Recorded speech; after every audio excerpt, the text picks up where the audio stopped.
Yo, my beats, they are hard.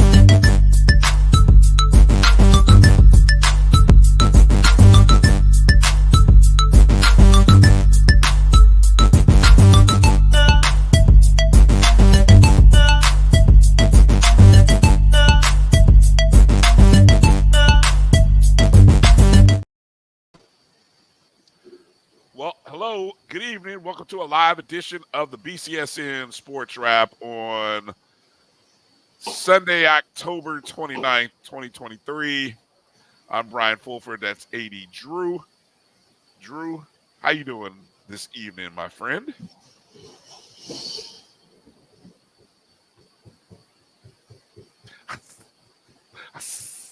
Yes, sir. Feels No good to be around. words. Feels No good to be words around needed. this morning. No words needed, brother. No words needed. Yep. Feels good to be a Rattler. Feels good to be a Fayetteville State Bronco. So 2 division championships were claimed yesterday in the HBCU football landscape, and so we'll celebrate them. I think they are worthy to be celebrated, Drew. I'm not going to be one of those people that says, "Oh, it's just a division title." Well, talk to those schools that have never won, or talk to the schools who won several, like Alcorn, and then when they don't go winning a couple, folks like really kind of miss winning them. So, for at least 24, 48 hours, Drew, I say celebrate like heck, and then, move forward with the next goal. Because you got to win the first. You got to take care of the first goal first, right?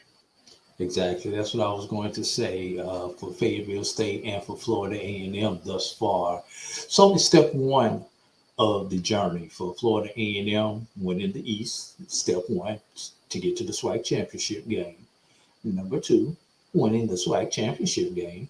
And then step 3, winning the Celebration Bowl. Put a pin in that. We're going to come back to that Celebration Bowl theme in just a moment. For Fayetteville State, step 1, winning the South. Step 2, winning the CIAA championship.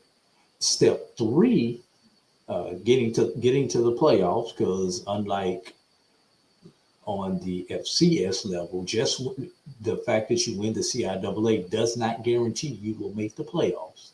And Right. then step 4 is actually making a good run in the playoffs, and step 5 would ultimately be getting that national championship on the Division II level. You mentioned Alcorn in the SWAC.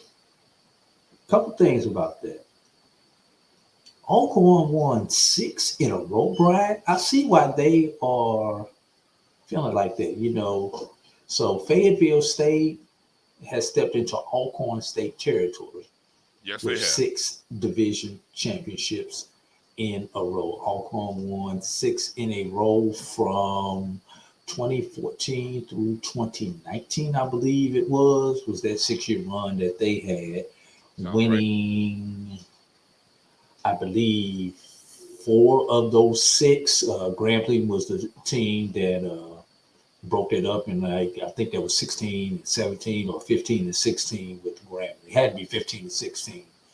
The reason I bring that up is because, Brian, did you know that the last 5 SWAC championships have come out of the East, with Alcorn winning 2 in a row?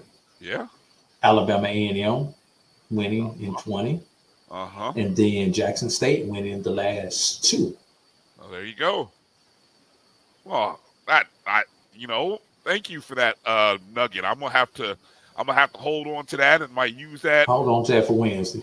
Yeah, or another day. We got a little special announcement. We're gonna do a little something tomorrow night. So, but yeah, that's a good nugget there. That's why the SWAC East continues to lay its dominance down as the strongest division right now.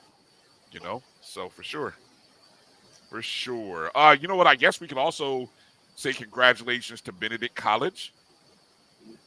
They no, they they haven't wrapped up the 1 seed. There's only 1 week to go. They're unbeaten. There's really Because there's really a chance that Benedict could not make it to the championship game. they could make it, they may not wind up being the Right, number the one same. seed. Okay, well, Okay, okay. So here's let me re- and let me, it, let me go back. Let me let- go back. let- Let me rewind. Okay. Can I say congratulations, Benedict College, on earning a berth in the SIC championship game? we don't know, Brian. Oh, damn. And here's the scenario: Uh-huh. Allen upset Benedict Saturday, which is a there's This, a this coming this possibility. upcoming Saturday, not Yeah, yesterday, because we yeah, haven't this started upcoming talking about. Saturday, All right, we haven't started talking about yesterday's games. I don't want to throw people off right right? now. Right. But Allen does have more than a puncher's chance at beating Benedict I on I Saturday. just I agree. Yes, they do. Okay, so that gives Benedict one loss. Fort Valley defeats Albany State, one loss. Tuskegee defeats Miles, one loss. Fort Valley and Benedict, obviously Benedict would have the head to head because they played each other. But Tuskegee has played neither one of those teams this year. Oh, let me throw in the asterisk. Wow. With Tuskegee beat Fort Valley in the Red Tails Classic, it did not count. Before anybody goes and put it in the chat that Tuskegee beat Fort Valley, that game never existed as far as the SIAC race is concerned. So you Not could even in potentially have a, tie-breaking scenarios. Not even in as far as a tie-breaking tiebreaker, scenarios. right? So you would have a Wow. three-way tie That's gonna drive with. me crazy. So now we have to get into that common opponent stuff. And let me think out loud. Did Benedict play Edward Waters this year? Yes, they did. They do Yes, have a they common did. opponent. Yes. So Yes. Benedict would be in because that leaves Tuskegee out the door because Tuskegee lost to Edward Waters and both Fort Valley and Benedict beat them. So maybe you are right, Ryan. Maybe Benedict is in no matter what. But and believe it or not, y'all, that all just came to me on the fly. And can I give people the disclaimer, Brian? Yes, we have to give them the disclaimer. Yes, go ahead, Okay. because I was going to mention it Uh, if you didn't. okay. Here's my disclaimer. You can mention your disclaimer. Please go ahead and get your bottle of Tylenol, Motrin, ibuprofen, Advil, or whatever. Because when we get to talking about the SIAC playoffs and the doomsday scenarios for the SIAC playoffs, it may give you a headache. I am giving you your warning now. So, we'll get into it later on in the show. Please, during one of our breaks, go get your headache medicine out the cabinet. Wow. Yeah, there's a lot to break down from yesterday's games. Coming up a little bit later in the show, top of hour 2, we're going to talk to Coach Farasi Norman. He's already in the chats, so good to see Coach in there as well as several others. So let me kind of take a second and kind of do a roll call here. Kenneth Rose, your first one in the building. Happy homecoming. Congratulations. I guess it's kind of commonplace to congratulate somebody who didn't even play. That hey, your school won the division. So for anybody who's gonna make that weird, it's just gonna be what it's gonna be. Let it be uncomfortable. I'm gonna say congratulations, Rattler. So there you go. And I feel like you can say that all day. So we'll say we'll leave it at that. Jeff Roberts, Aggie Pride. Yep, Jeff. More like Aggie died. Well, hey, you know what? Their turn is coming up. They get an opportunity to win another game. They couldn't spoil Hampton's homecoming, but maybe they get a chance to win theirs this upcoming week as that Jiho, as they call it, is coming up this week. It'd be interesting to see what kind of numbers that game pulls. Jimmy Mack comes in. Good to see you. J Mack. Good to see you again. Tamara T. Hello. Happy homecoming. Congratulations. Drew, yeah, the people were asking about you over the weekend. Appreciate y'all. As I had to tell people, Drew is kind of committed on these Saturdays. Most Saturdays, he's committed. But he's with us in spirit and heart. Yeah, no, Adrian, we're not gonna be playing "We Are the Champions." We're not gonna be singing anything like that because we got a lot of not yet. We got a lot of games to talk about. So this show we cover the HBCU diaspora, all things covering HBCU sports. So I mean, yes, you know who we are, and even some band stuff. And yeah. Today we're gonna get into talking some band stuff, as there's a lot of buzzing going on about the HBCU Band of the Year competition. And I might even get into a very touchy subject, and I'm debating on if I'm gonna touch this fire tonight or whether I'm gonna wait a day or two to touch it. But it has to do with bands and game day atmosphere. So yeah, I don't know. That's one of the situations where when you see a flame, and whoever it was that person, maybe a father figure, a man, or could have been a woman. Okay, could have been.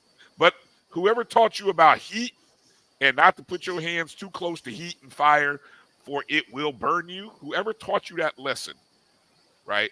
Then that's kind of what I'm doing, is I'm slowly kind of hovering my hand, and you just gotta, sometimes you just had to put your hand on the stove, Drew, just to really, if you're one of them people that didn't believe that eye was hot, the first time you did it, you realize, okay, that's the last time I want to do that. So I was that stubborn kid that did that. I think I still have the missing fingerprint from my hand to prove that I did that. So, but anyway, that's me. So, good to see many folks getting back from their homecomings, so on and so forth. I want to answer Lauren's question when we get the chance. Oh yeah, go ahead, answer his question. From what I've been able to research and ascertain with the tiebreakers, Lawrence, it will come down to common opponent if it's just these two teams who are tied.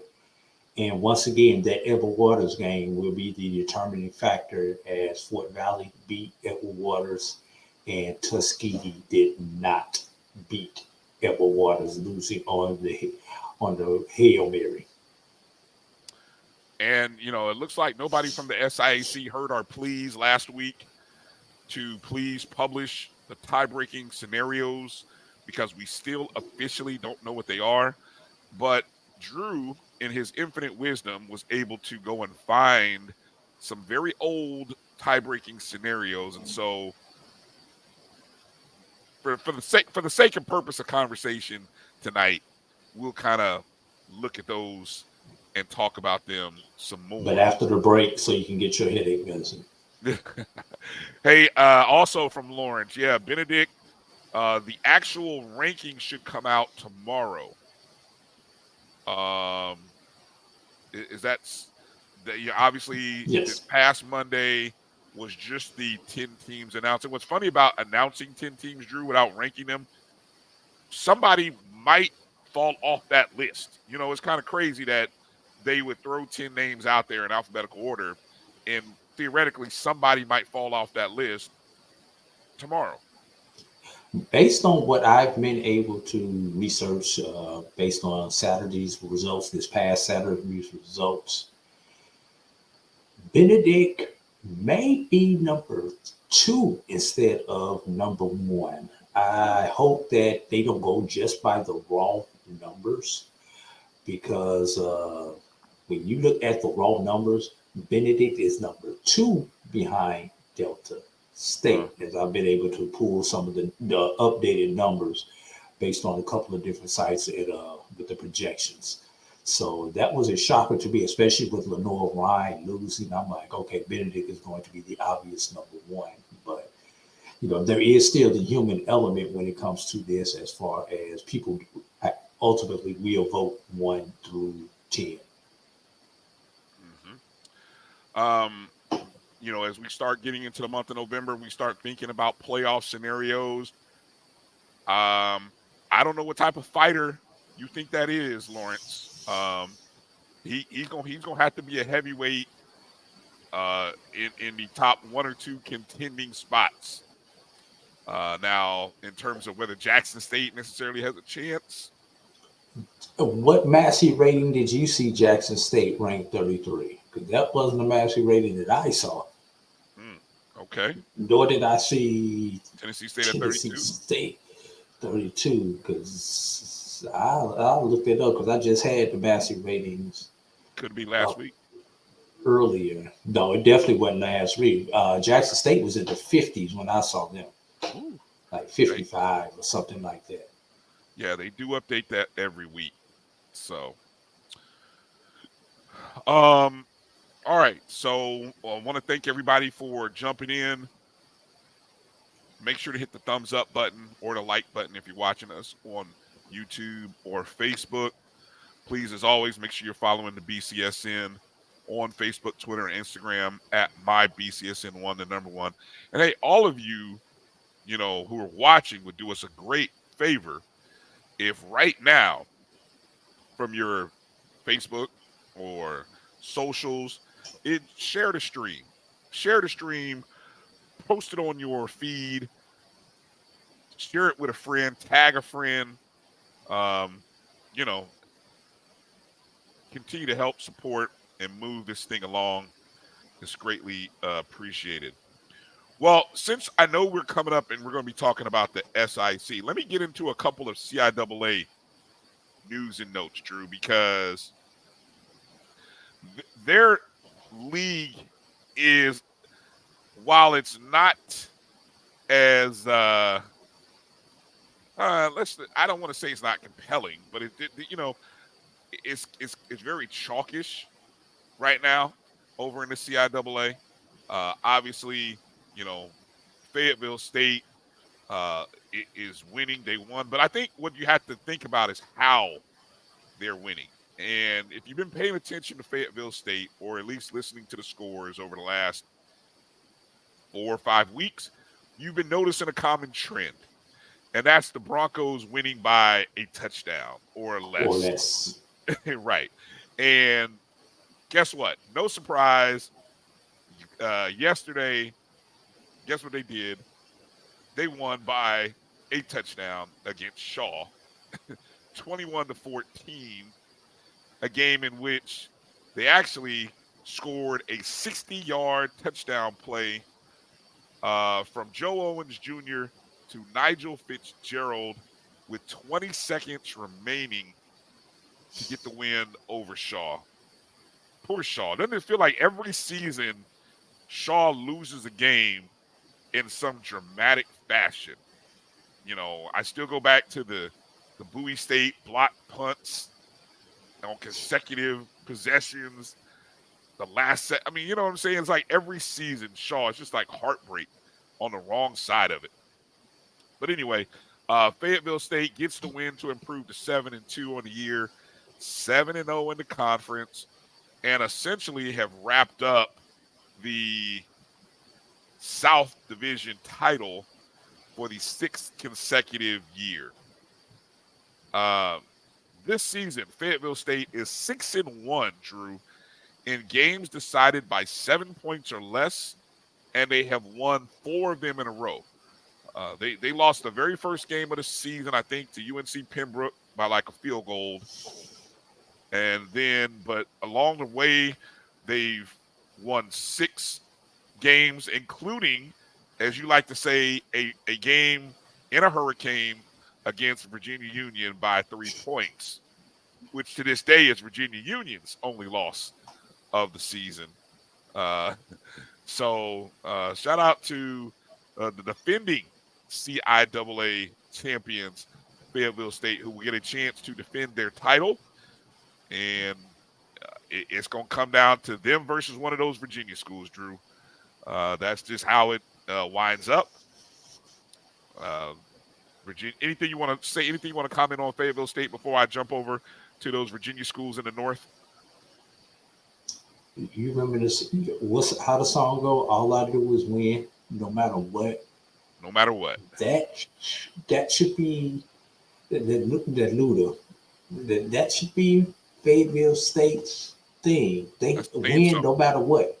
Play my theme song. All I do is win, no matter what. That's it. Yes. That's all they do. Because and for some reason, Fayetteville State has been playing to their competition all season long. When their competition has been good, a la a Virginia Union, they have played at that level. The Pembroke game, which they barely lost, they have played at the level of competition. But at the same time, they have played down to their competition. Also, let's see, I believe Bluefield was a blowout, but they barely beat St. Augustine's and Livingstone, if I remember correctly. It's 28-18 over Bluefield. That's a blowout. No, I said they beat Bluefield, but if I remember right, St. Augustine's and Livingstone were one possession games. 7-0 against St. Aug and 19-14 against Livingstone. So yeah, and Johnson C is competition. So I'm not saying they played down to that one, but Johnson C up and coming. Livingstone is positive plus 500 in the conference standings. Yes. Here's what I'll say. They have not allowed more than 24 points. That's their season high they gave up, and that was to Lenore and Ryan. Now, wasn't Lenore and Ryan in those top 10 rankings, alphabetical listings? Okay. Yes. So that and I'm not sure whether UNC Pembroke is or not. I can pull it up while you talk. Okay. But the fact that Fayetteville State has one of the best defenses in terms of scoring average in the nation. And yeah, that's what's keeping them in ball games. They won 7 games in a row after losing those first 2 games to UNC Pembroke and Lenore Ryan. And they've done all that they were asked to do. At the end of the day, I don't think anyone's going to be looking at scoring margin. You will look at their defensive scoring average, which is pretty doggone low. It's one of the best in the CIAA, right next to Virginia Union. So, it's not pretty, it's not sexy. And look, when you juxtapose what they're doing versus what Virginia State and Virginia Union are doing, both of them are averaging like 40 and 39 points a game respectively. I get it. But as you said, they got a theme song, and that's what really needs to be respected. You find out about anything on UNC Pembroke real quick before I move on? Pembroke. Let me go back to the alphabetical search. While you're looking, let me mention Virginia State. Coming off of a loss a week ago, Virginia State put up 75 points on Lincoln, PA, beating them 75-25. And that's the most points scored under Coach Frazier. And Drew, I went and looked at you recall the perfect game as what we like to call the perfect game, the Kentucky State perfect game at Edward Waters from a couple seasons ago, right? You still remember that? Yes. I've got 2 games this past Saturday that might, if they don't fall into that category, they were very close. and one of them was this game here.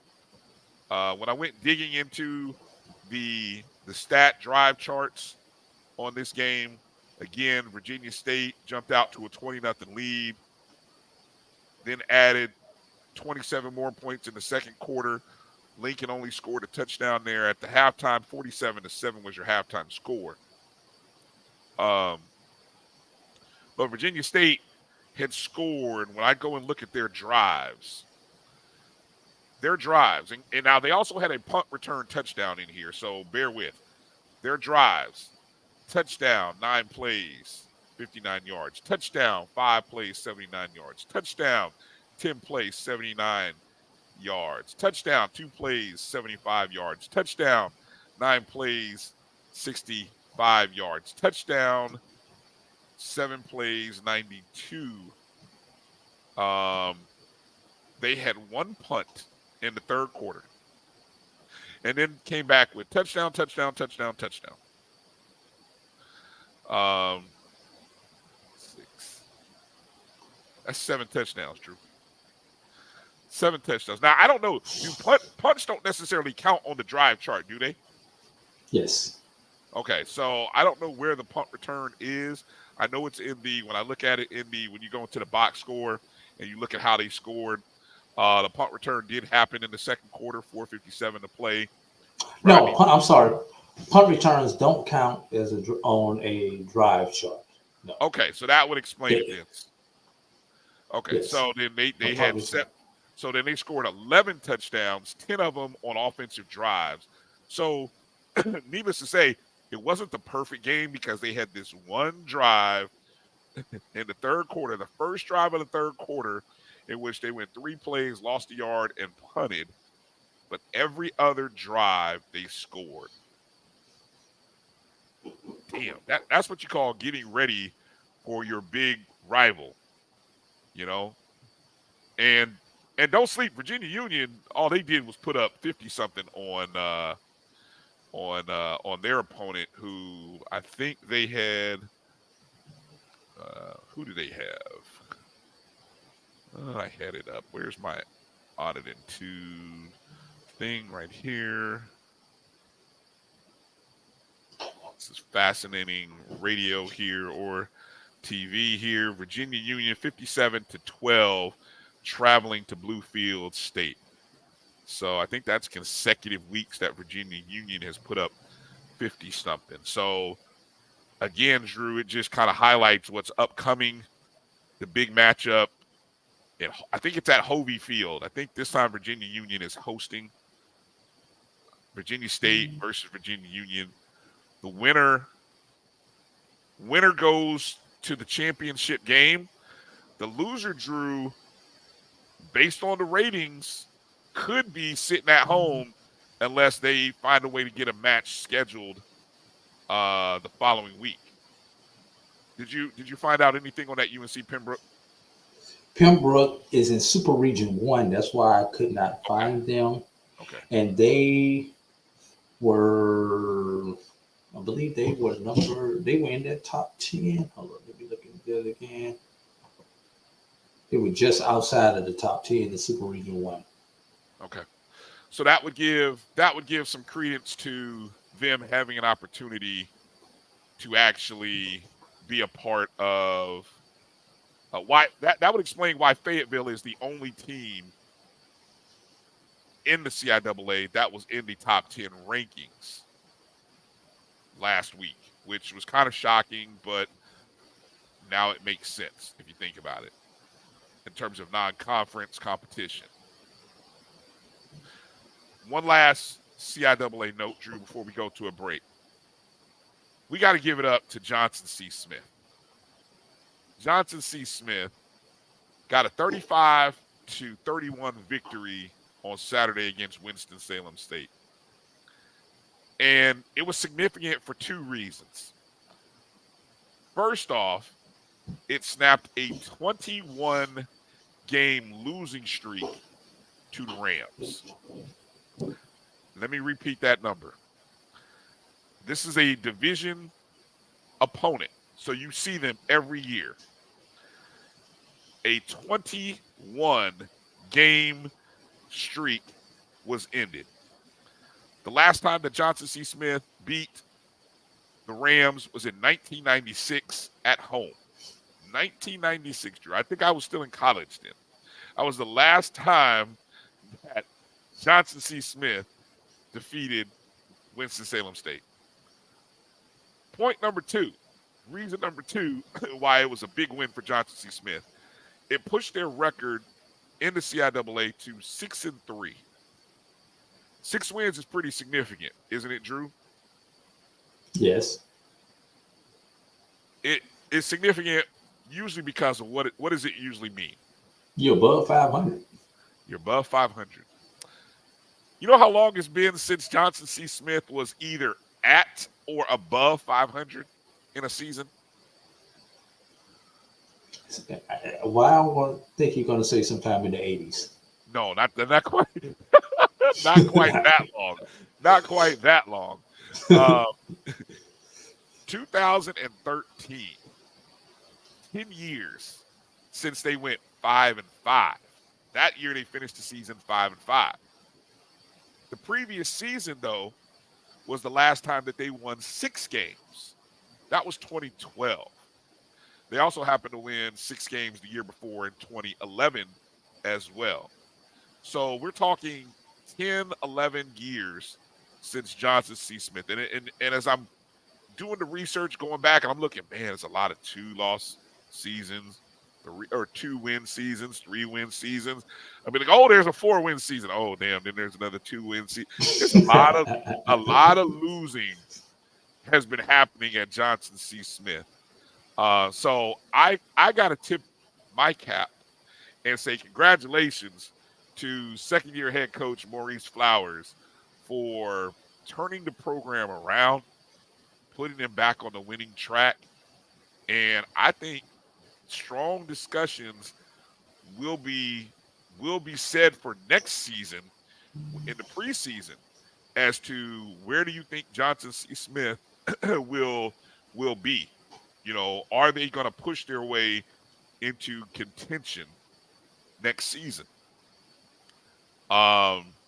In that game against Winston-Salem State, there were 5 lead changes. It was an exciting ball game, so I'm sure if you are a Golden Bull or if you are a Ram, it was a game. Yeah, you know, so I'm sure our Winston State friends, they've suffered through a lot over these last few years, and I think the final straw might have been – yes, there it is. I knew he was here. I appreciate you, Steve. Yes, I knew that Winston-Salem football officially is running to the ground. Yes. Yes, 21 year. Again, I was still in FAMU the last time that Johnson C. Smith won.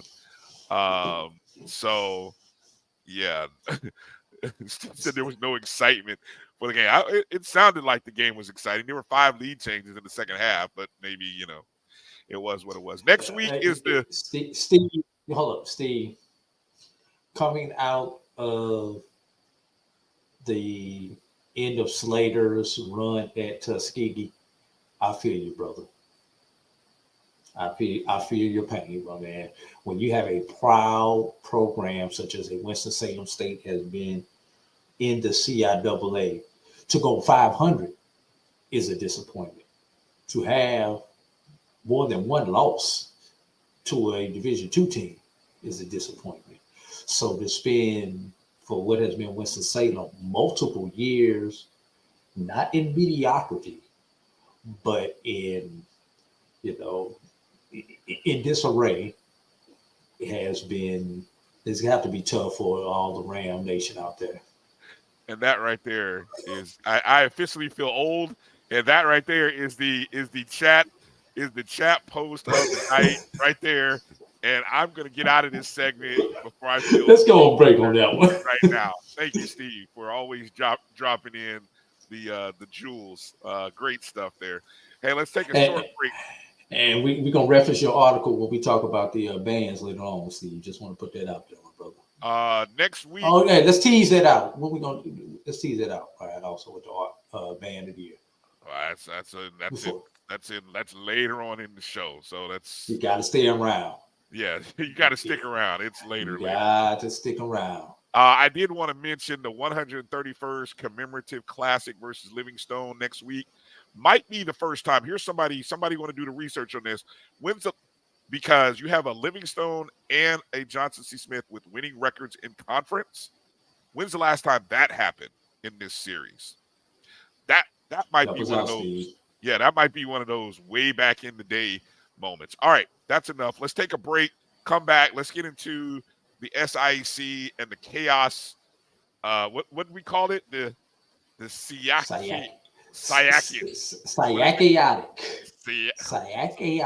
I can't even fit my mouth to say all that, but Syac and chaotic. There you go. Drew coined it, and so that's what it is. We'll talk about that coming up on the other side. You're watching the BCSN Sports Wrap. We'll be back in just a moment. Supermarket sushi, really? No. Wait, Troy, you work here? I'm never not working. Like Head & Shoulders Scalp Shield technology, up to 100% dandruff protection, even between washes. Never not working, huh? Oh, Troy, you're such a good teacher. Yeah, I know. Never not working. Never not working. Never, ever not working. Are you serious? Never not working. Dandruff protection that's never not working. Head & Shoulders Scalp Shield technology. It's never too early to plant the seed, to share the tradition, and instill a sense of pride in your HBCU with your little ones. HBCU Pride and Joy Children's Boutique helps you share your school spirit with a wide selection of adorable kids' apparel and accessories officially licensed from your favorite HBCU. Visit hbcupridejoy.com and follow us on all social media at HBCU Pride Joy on Facebook and Twitter. This is Brian Fulford. A.D. Drew and I are co-hosts of the BCSN Sports Wrap. We talk about all things related to HBCU athletics. From the games, teams, coaches, and fan interest stories, we cover it all. You can find our shows on Facebook at BCSN Sports Wrap, YouTube at MyJBN Online, and everywhere you listen to podcasts like Anchor, Spotify, Google, and Apple Podcasts. You can also find the show on the Jericho Broadcast Network's app. Make sure to download. We look forward to you joining the conversation and being a part of the show. You're looking for the latest information on Southern University sports, the Southwestern Athletic Conference, and HBCU athletics. There's only one place to go.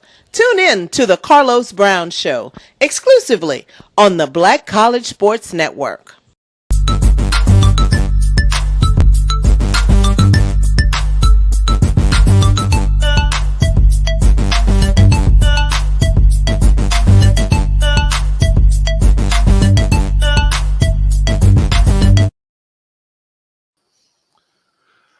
Welcome back to the BCSN Sports Wrap. Appreciate everybody chatting in the YouTube or Facebook chat feeds. Of course, we're on the Jericho Broadcast Network's YouTube page. MyJBN1 is where you can find us. We are a part of the Jericho Broadcast Networks and the Black College Sport Network, where you can catch all of our shows during the week. And then we have exciting football games on the weekend.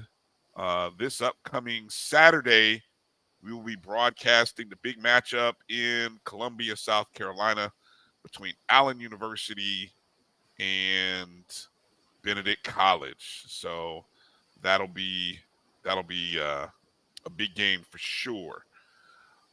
All right, let's talk SIC football while we got time. We got time today. Everybody got your Tylenol? Yeah. First off, let's just deal with the scores because all right. The theme. Easy. The theme. You know what the theme was, Brian? What did you think the theme was? The theme was either blowout or close. Not only in the SIAC, but across HBCU football yesterday. I would every say game was either a 3 or more touchdowns or a one possession game. I didn't see too many one. I was doing I'm looking at. I don't see too many one possession games. There really weren't, but there really weren't like too many 10 points and 14 points competitive type games. You know, you had I know you had the Grambling wound up being a 14-point game. You had Southern Tennessee, They covered. Texas Southern. That was But probably that, one close. That was a close game. But, everything else was like blowout. Yeah, 3 touchdowns. Of course, Fayetteville State lived to the close game. Well, that's what they do. So that's what they do. All right, so we got to talk about Albany State.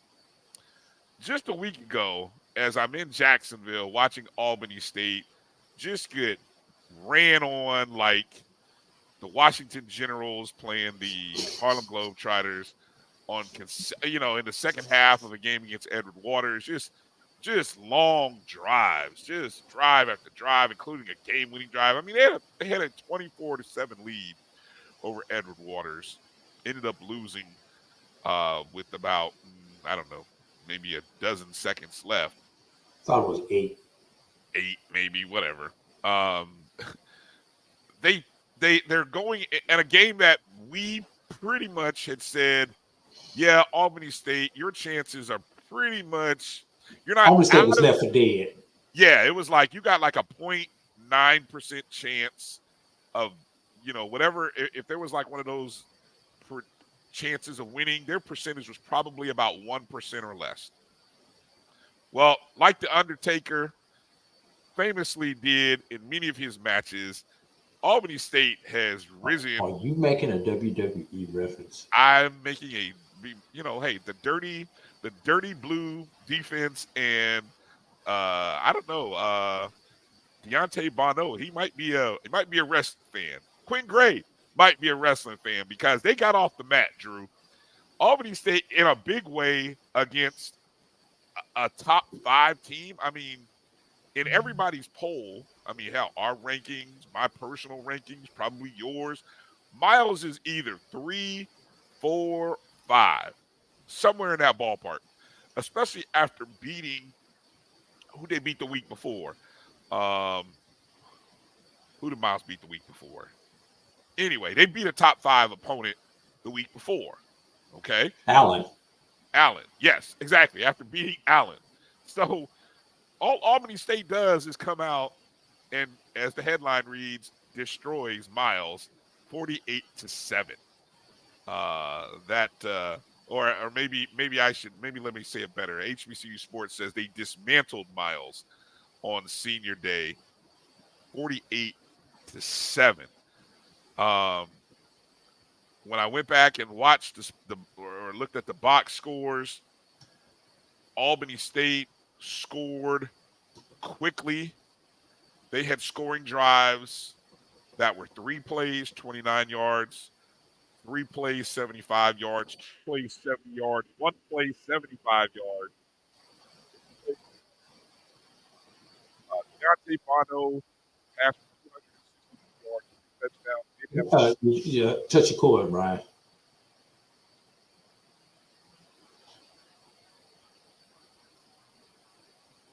Deontay Bono passed 262 yards. 3 touchdowns. Still a little bit distorted.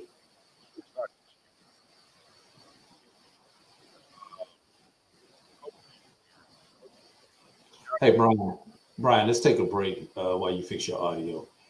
Take a quick break because your audio is not coming in. I don't know why. There it is. Whatever you just did, do it again. Hold it hand right there. Back in the day when you had the rabbit ears.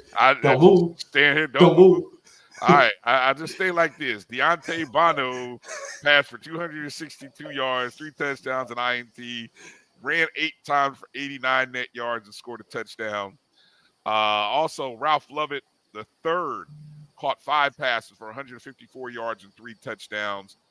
The Dirty Blue defense had 4 sacks, 2 interceptions, forced Miles to punt. They did knock out their starting quarterback, so I think that had a lot to do with that, with the result of that game. They knocked him out in the first quarter.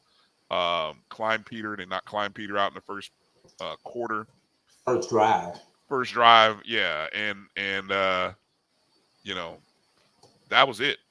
Fortune. So Albany State now moves, kind of back into the hunt. Miles kind of slides out of it a little bit. And then the other big score, the other big game was Allen University homecoming. I think it was their homecoming. No, it wasn't Yes. their home. Was it their homecoming? Yes. Okay, it Yes. was their homecoming They and used the the AME Classic as a Okay, homecoming. so they doubled up there. So Yes. yeah, they also on homecoming and winning the AME Football Classic, 59-21 over Edward Waters. I told y'all first person to 45, first team to 45 would win. I was proven right. But we expected two teams to get at least 40 though when you said that, Brian. We did. Yeah, I didn't know Allen was going to cover for by themselves. Waters by themselves. And you know the over under was 55 on this game, so winner to anybody who played the over and listened to me. Even if it were in the 60s, you would have still covered because there's how many points was scored in this contest. I will say this was the other game, Drew, when I told you about the near perfect game, because I go in and look at Allen's scoring. Allen scored on 4 of their first 5 possessions in the first half, scoring touchdowns. Then after half, they came back and scored 4 consecutive times for touchdowns as well. You know, they had 2 interceptions off of Edward Waters, and they really forced Edward Waters to punt 6 times. Edward Waters' offense just never look. Allen showed up with some defense, and I guess that was one of the things that we kind of chuckled about, trying to figure out who was going to show up with defense. You know, that's one of those. And I guess, hey, I see Steven says Teddy Keaton should be in the conversation. Well, I mean, look, hey, does David Wright have an extra year of eligibility? Because if so, yeah, if I'm Teddy Keaton, I think David Wright has a year of eligibility, not extra. I think he has another year already. That's got to be a package deal. Then I'm just, I'm not putting anybody into the portal already, but I'm just saying, if Teddy Keaton goes, then if I'm him, I'm bringing David Wright with me over to South Carolina State if that were to happen. Brian. Yeah. I know we're not talking about hot seats yet, but this is the opposite of the hot seat. I think there will be 1, if not 2, football job openings in Columbia, South Carolina after this season, due to 1, if not both of these coaches having the opportunity to move on to other programs. Would not surprise me at all. Well, that's something worth keeping an eye on. We definitely want to. The opportunity should be there. I agree 100% with Steve that, if you're looking at a short list, if you are looking at a short list, you got to have. You start in Columbia, South Carolina with one of those 2 guys. Yeah, you start. If not both. Yeah, both. No, I'm starting with both. And they're in the home state, so how can you not start with those 2 in your home state first off? So that goes without saying. A lot of people, a lot of you guys giving love to Teddy Keaton there. Okay, so what does that mean for the SIC? All right. So here's what I jotted down, Drew, and then we'll go in this. Here's what I got. Benedict 7-0 in the conference right now by virtue of winning 38-17 over Savannah State. Tuskegee is now in second with a 6-1 record after winning against Clark Atlanta 14-13. They play Miles this upcoming weekend. Fort Valley State didn't have to play. Well, they did play. They played VUL, non-conference. And VUL played them closer than you would have expected. Look, you're not shutting out VUL anymore. I think they've kind of made that quite clear. And so I think it was like 37-26 win for Fort Valley. So it wasn't no cakewalks against VUL anymore. Those days are gone. So Fort Valley takes on Albany next week. Allen moved into fourth. Again, Tuskegee and Fort Valley both are sitting at 6-1. Allen moved into fourth now with a 5-2 conference record after the win over Edward Waters. They play Benedict. Then you have Miles sitting in fifth. After losing, they played Tuskegee, as mentioned. And then there's Albany State, who takes on Fort Valley. Albany has 2 losses as well. So what it is, Drew, we got an unbeaten team, 2 teams with 1 loss, and 3 teams with 2 losses. Let's talk quickly. Let's talk scenarios, because we want to make sure we get this in this as quickly as we can in this segment before we got to bring in Coach Farasi. Let's talk scenarios. Let's go. All right. Looking at the regional rankings and looking at the state conference standings, the ideal situation for the SIAC as far as playoffs is a Benedict Fort Valley championship game. That puts the conference in the best position to possibly get 2 teams to the Division II playoffs. Which 2? The 2 teams Benedict and the Fort Valley. Game? Okay. Yes. So, Yeah. okay. Right. But the winner we're getting in, and the loser will have a good, strong case to be the second team. Now, the most recent rankings, there were 3 teams from the SIC in the top 10. But you got rid of Miles lost, so Miles will probably drop out of that top 10 because Miles was at 13. Right. So we're left with Fort Valley and Benedict. And Tuskegee is not going to be a part of the playoffs because of their game against Alabama State. Correct. Thanksgiving weekend. Allen is ineligible also because they're still in their transition from NAIA to D2. Wow. Edward Waters is ineligible because because of their transition. I thought Edward Waters was eligible. No, both of them were going through their final year, their third year.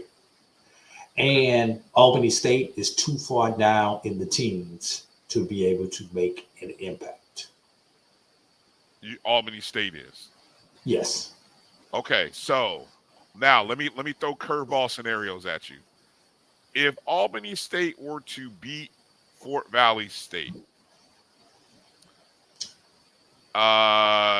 then that gives and Tuskegee were to defeat Miles, that puts Tuskegee and Benedict in a rematch of last year's championship game. Well, hold on, but you're also assuming saying if Benedict beats Allen. You didn't say that.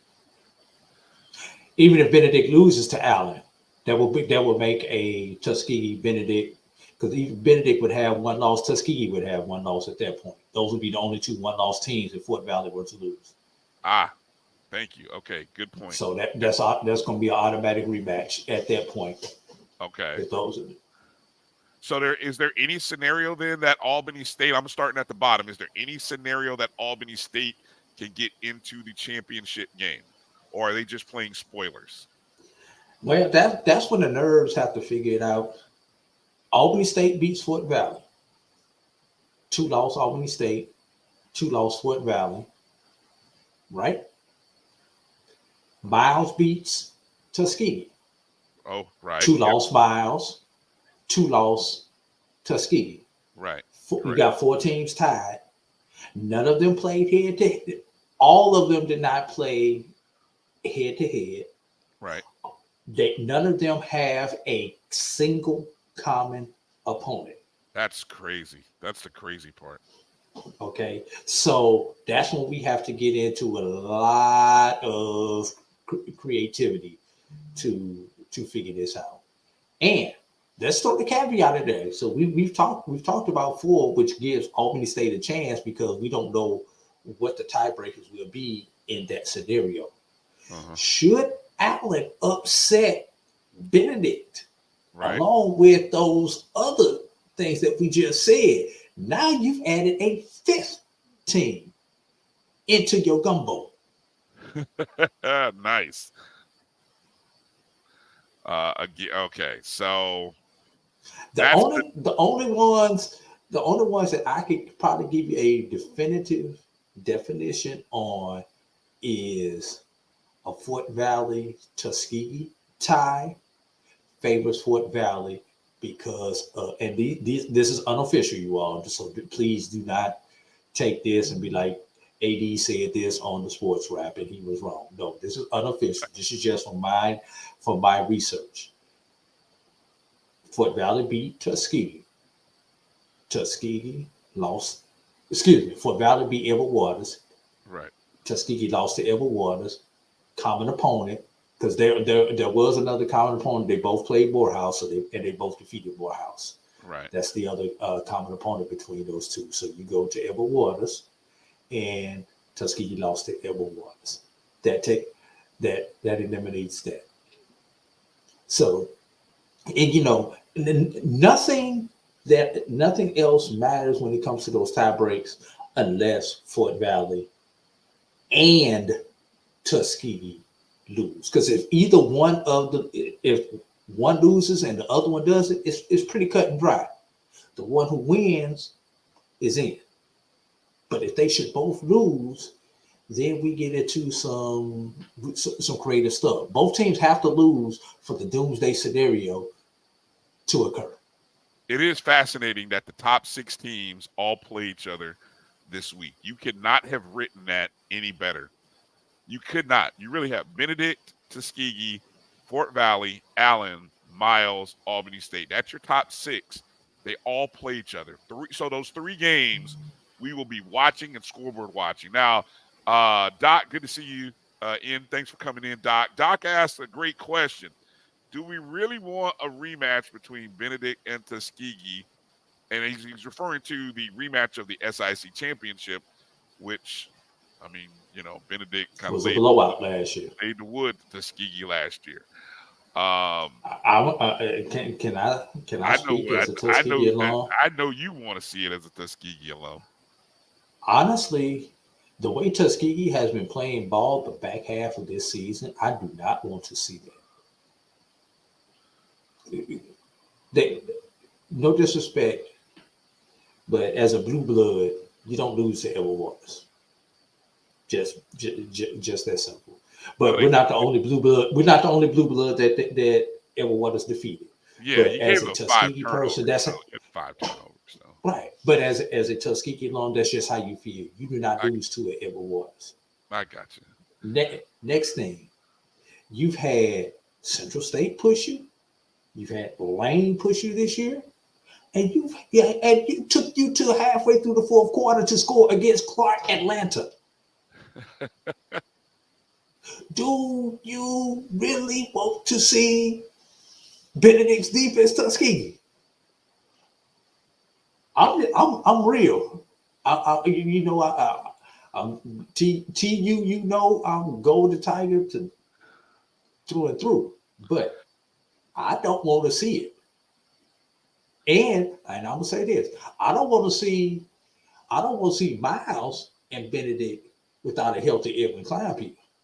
Right. Now, yeah, if that depending upon the nature of his injury, I mean, that seriously hampers that sort of like an advantage for Tuskegee going into this contest because Miles doesn't have their top quarterback. Now, could they overcome that? Sure, they could. Yeah. But you got to be thinking Tuskegee, advantage Tuskegee right now going into this contest. And here's another one. I don't know if people know that Kelvin Durham, when Benedict and Fort Valley played early this year, Kelvin Durham had a bad wheel. He had just came off, he had sprained his ankle the Saturday before, and he was playing on a short week. So, you're going to be looking at hopefully a healthy Kelvin Durham who should be able to perform a heck of a lot better in that game, should that become your rematch scenario. I'm excited to see what Allen does this week against Benedict. I think Allen is the team that looks like they have played everybody, all of the big dogs that they've had on their schedule. They played them well, played them close. Even the people they lost to, they were close losses. I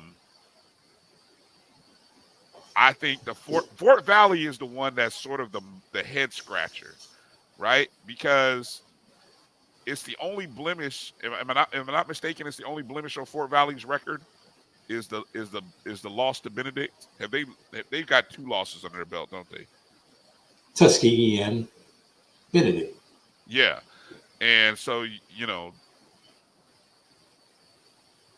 I don't know if I had a choice. Ooh, I hate to say, give me Tuskegee, and I'll say give me Tuskegee because of the fact that yes, they did get blown out last year, and I gotta believe you're not gonna let that happen a second time. Like, I mean, really, and I gotta think that the Tuskegee folks will travel to that game. I'd like to think. Well, it's in Atlanta this year, so What's in Atlanta? The championship game. The championship game is at Lakewood Stadium. Really, I missed that. What? Yes. Oh. Yeah, they announced it about 3-4 weeks ago. The championship game will be in Atlanta. Whoa, that's a major. And I totally missed that announcement. That's a major fact. Oh, so then, you're definitely Give me Tuskegee. I'll take the comeback because I think Tuskegee will show up, and especially Tuskegee in Atlanta. It's Tuskegee in Atlanta. Half of Tuskegee's already there in Atlanta. Yeah, exactly. So, largest alumni base. Yeah, all right. Lakewood Stadium. Okay, well, yeah, I did not know that. Thank you for updating me on that, Drew. Yes. Okay, so but yeah, we'll be sitting back and we'll talk about those game times. Now, I was going to say one last thing that we, because of the losses that occurred on yesterday, the chances of us seeing bonus football, i.e., a Week 11 matchup to feature teams trying to make a playoff bid right now are probably going to be slim in the SIAC because you don't have 2 teams that are really eligible who are in contention. Now, what you could possibly see is the loser, the Virginia school who loses, attempt to play a possible SIAC team, especially should a Fort Valley get left outside again this year of the championship game, because we all know how Fort Valley felt after being left outside of the championship game this past year. Tuskegee cannot play in that particular game. Right. All in the extra game. It was playing the championship game. That's it. Right. Yes. All right. Okay. Great idea. I hope that happens. I hope to see the loser of the Virginia State game play in a Week 11 contest. I don't care if they play it Friday night or Saturday morning. I probably would make more sense, honestly, to play it Friday night. But that would be a good contest, maybe against Miles or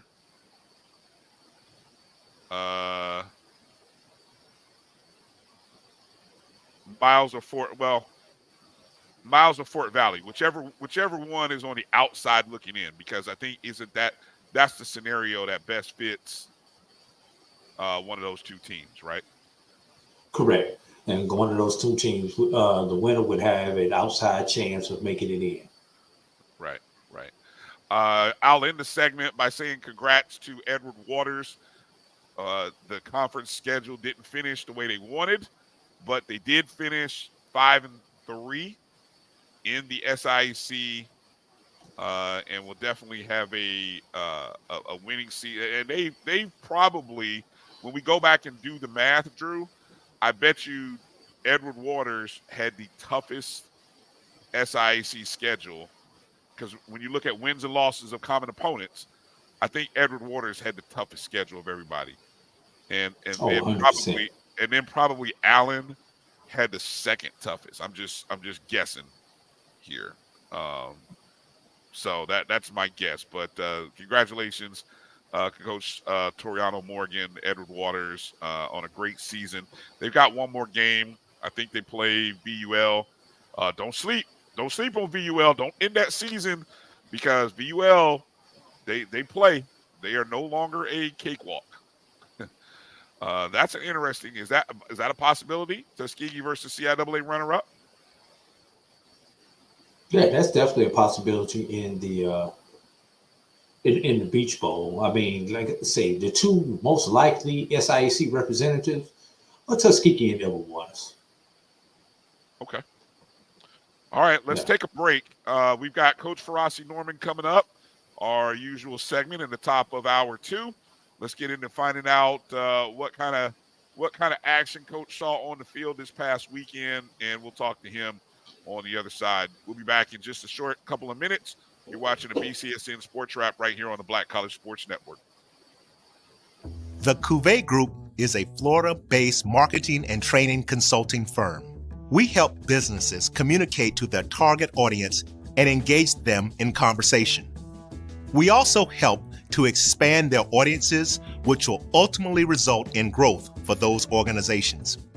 In addition to being a certified constant contact specialist, my colleagues and I are also certified in John Maxwell Leadership Principles. We use these proven principles to conduct workshops, training, and private coaching sessions for individuals and companies looking to take things to the next level. Contact us to schedule a free consultation. Issues today, don't delay, call Cuvée. This is the Dean of the College of HBCU Sports, Kenyatta Cavill of Dr. Cavill's Inside the HBCU Sports Lab with Mike Washington and Charles Bishop. Come mix it up in the lab where the course lecture is in session every Tuesday from 6 o'clock p.m. Central Standard Time on Facebook Live, YouTube Spreaker, or the BCSN app, as we discuss all things about the HBCU sports culture, including exploring the week that was in the sporting HBCU diaspora, as well as the upcoming week of HBCU sports. With me, the Dean, the College of HBCU Sports, on Dr. Cavill's Inside the HBCU Sports Lab with Mike Washington and Charles Bishop. Course lecture dismissed. From novice to aficionado, find yourself here. High quality cigars plus personal customer service. Slow Burn is Waco's only mobile cigar lounge, featuring a meticulous, curated collection of premium cigars. Visit our website, www.slowburnwaco.com. That's www.slowburnwaco.com.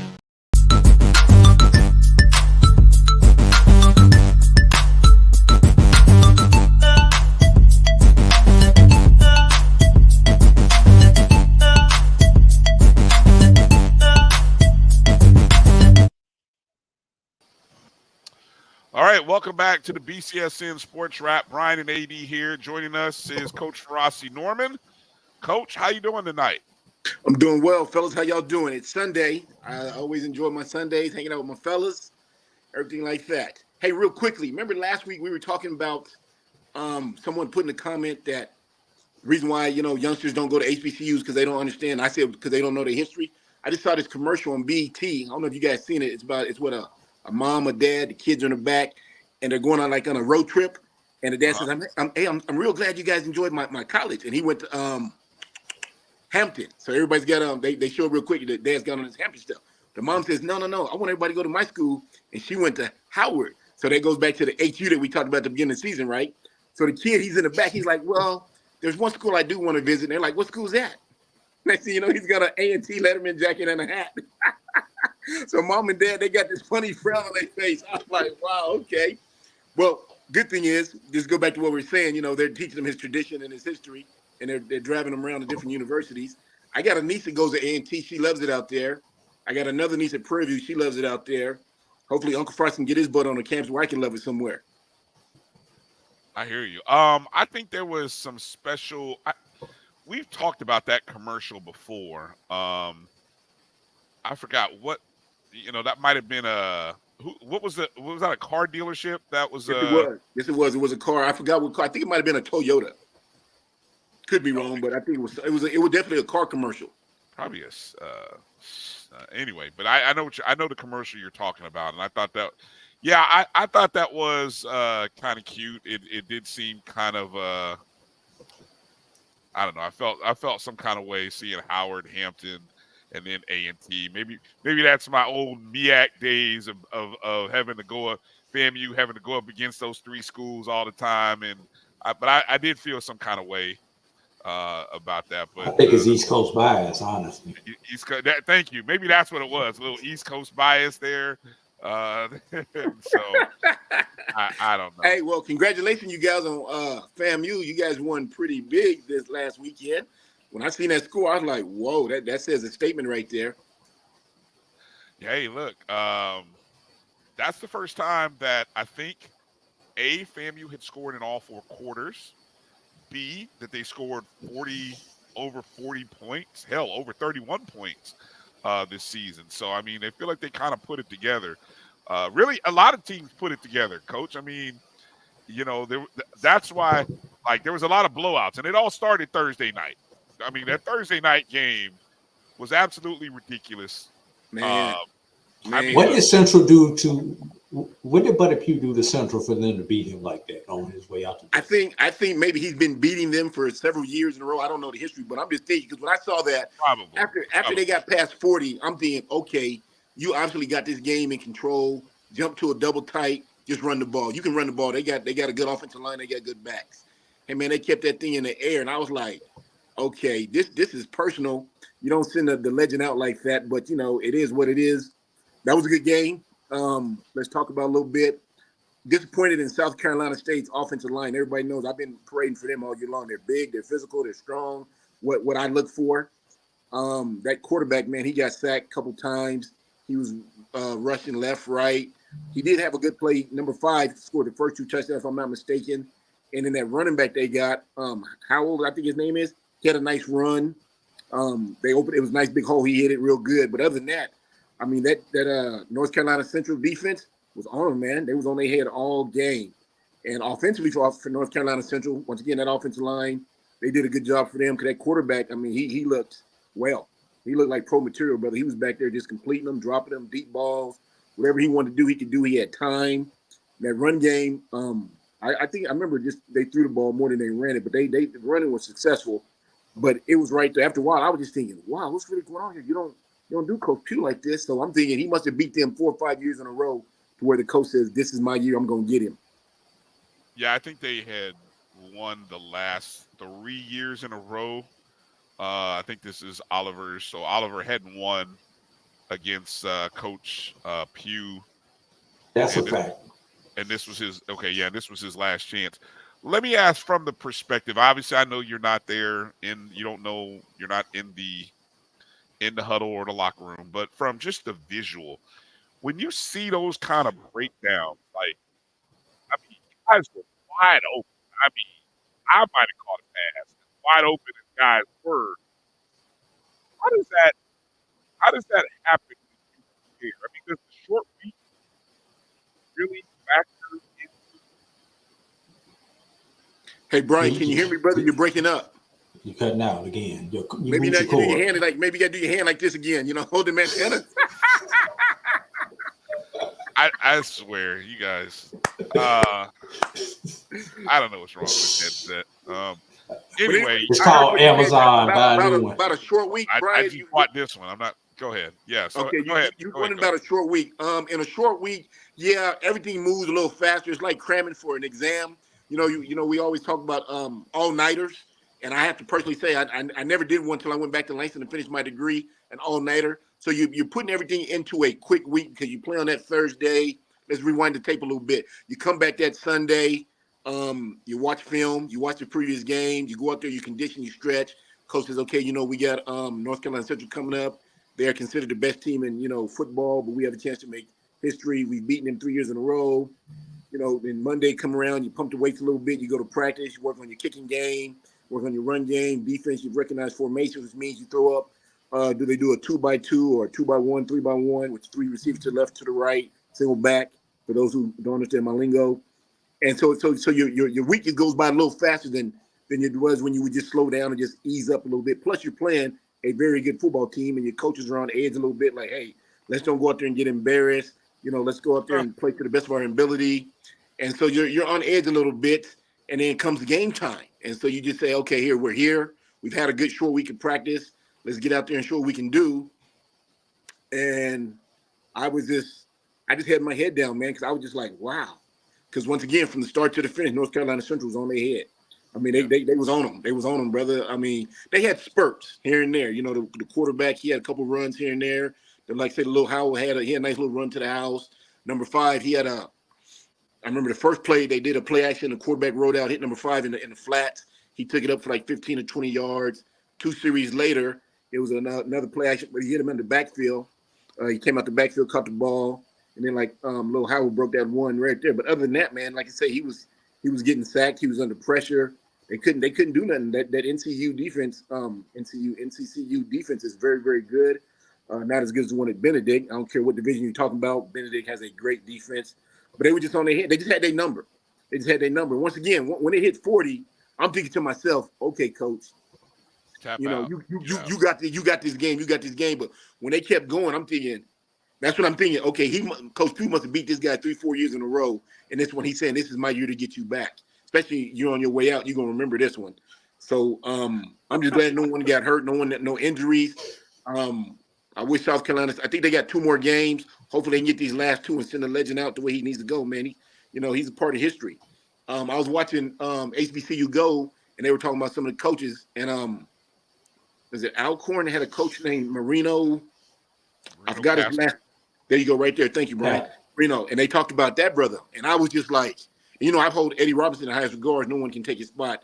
But I was just like, wow, okay. Because when you see this brother's resume and what he's done over them 30-some-odd years, you're just like, wow, okay. And, hey, I'm going to tell you fellas right now and everybody in the chat, I'm just thinking one day when it's all over said and done, I want somebody to talk about Farasi Norman like that. Hey, several championships. I mean, this man just had a list of guys he sent to the – I mean, the list just kept going down and down and down. All the guys he went to the – like Leslie Frazier played for him and everything like that. I was just like, wow, I mean, very, very impressive. Good guy, well-respected. I think the commissioner of one of the leagues played for him. He was like, hey, he had our attention. When he came into the locker room, everybody was like, yes, sir. And I was like, I like that. I like that. So, hats off to Coach Marino. Not to get off subject here, Brian, but I just wanted to, throw that brother some accolades. But short weeks – they're intensified. You're moving a little faster, but unfortunately, they got embarrassed. Is that the word for it? That would be a good word. Yeah, that'd be the word I'd go with. Wow. Yeah, I don't know. How do you? I don't know how. I don't know. South Carolina State. I'm trying to see. Did they win their? They won last week, so they really are sitting at 1-1. And at this point, you're kind of just hoping for somebody to Howard. You need two losses by North Carolina Central, and they've only got 3 games left in the That's conference. not going to happen. Or a 3-way tie. So you better hope for the 3-way tie because North Carolina Central's not losing 2 games. They're too good. Unless something drastically happens, they get some injuries, some hurts or something like that. But as long as them brothers are staying healthy, they're gonna make it. All right, let's move over. Just to say that, let's throw this in. South Carolina State could create their own 3-way tie scenario. They beat Howard, and Howard beat Central. Okay, there you go. Yeah, that would who create their 3-way tie scenario. Who are their next 2 games? I forgot who they. I know they got 2 games left. South Carolina State. Yes, sir. South Carolina State. Actually, South Carolina State has Howard this week. And then they have Morgan, followed by Norfolk. Oh, so they got quickly 3 going down the 2 schedules. Yeah, quickly going down the schedules. Central has Norfolk, Howard, Delaware State. And then Howard has, of course, South Carolina State, Central, and Morgan State. Howard has the toughest schedule down the stretch of those 3 teams. North Carolina Central on the table. Now, why do you say that? Because of just the order? Well, yeah. I mean, South Carolina State, South Carolina State is not going to lay an egg again. Not 2 weeks in a row. They may get beat, but they won't lay an egg like that. You sure? I didn't say they won't get beat, Brian. I didn't say they won't get beat. They laid a big goose. They laid a pterodactyl egg. Yeah, on Thursday night. Hey, I don't know what I'd love to know what you saw that I haven't seen, because that's this team. I've seen South Carolina State teams that are worse than them. Again, let me go through their wins. Their wins are against Citadel. Citadel, I think, hasn't won a game in the FCS this year. They beat Virginia Union Lynchburg before VUL figured it out and started beating people. Or either they replaced the quarterback or added an offensive coordinator or maybe got some people back on the roster. VUL did something, and they're a totally different team than the team they played previously. And then they beat Delaware State, a Delaware State that everybody should beat Delaware State. I mean, so. And they're ranked number 128. Yeah, thank you. So you beat team number 128, team 125, and the team that's not even on the chart. Come on, fellas. Hey, okay. But they still have Central and Morgan State on the schedule. Okay. All right.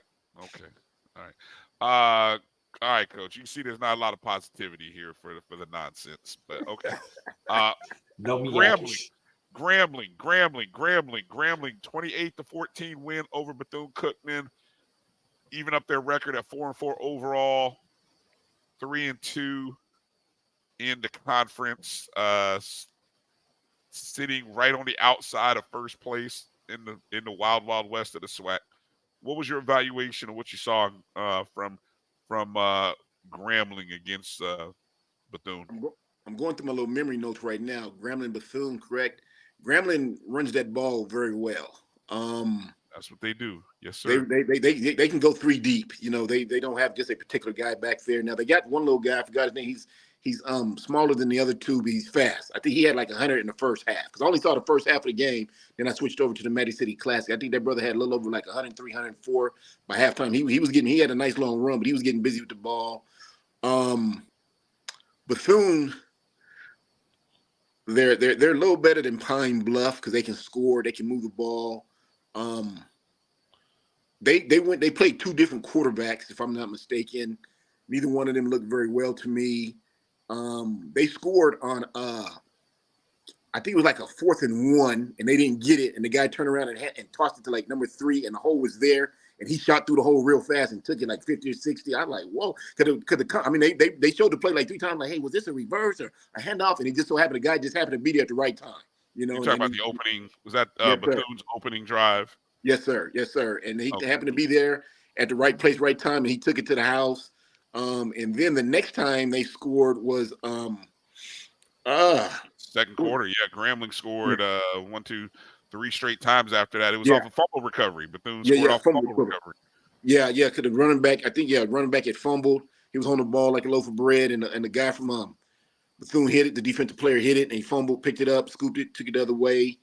I was very, very let me see, what was I saying? Distraught a little bit, not distraught, but kind of astonished with Grambling fumbling, because they run the ball so well. So fumbling's not something that you see them doing. So when they did that, I was like, whoa, okay. You know, but once again, they run the ball well. I think when I turned it, it was 21-14 and a half? Because that's when I turned it over to the Magic City Classic, because I wanted to see that game because everybody talked about that game so much. Yeah, it was 21-14 at the half. Yes, sir. Yes, sir. And then, like I say, I saw the first half. Grambling's offensive line, I will say this, they run block very well. They're not as big as the ones from South Carolina State. Those guys are 6'2", 6'3", 283, 288, which is nice size, not real big, not small, nice size guys. So they run block very well. But I did see this, and I was like, whoa, that quarterback Crowley, I think Crowley's their quarterback, correct? Late first, second quarter, they're not very good on the right side. Because they let this defensive end come in. Man, he kind of reminded me of Lawrence Taylor when he hit this brother. He hit him, but the hit looked harder than what it really was, because he flattened his cap. You know, that's where we used to use back in the early 90s. He flattened his, he popped that brother. Bah! And his legs in the air, his helmet's in the ground, everything like that. But a few seconds later, he popped right back up and jogged to the sideline. So I'm saying, okay, so that hit wasn't as bad as we looked. But when you look at it, you're like, oh, wow. He discombobulated that brother. And then I say the very next series, right up the middle, oof, bah, again.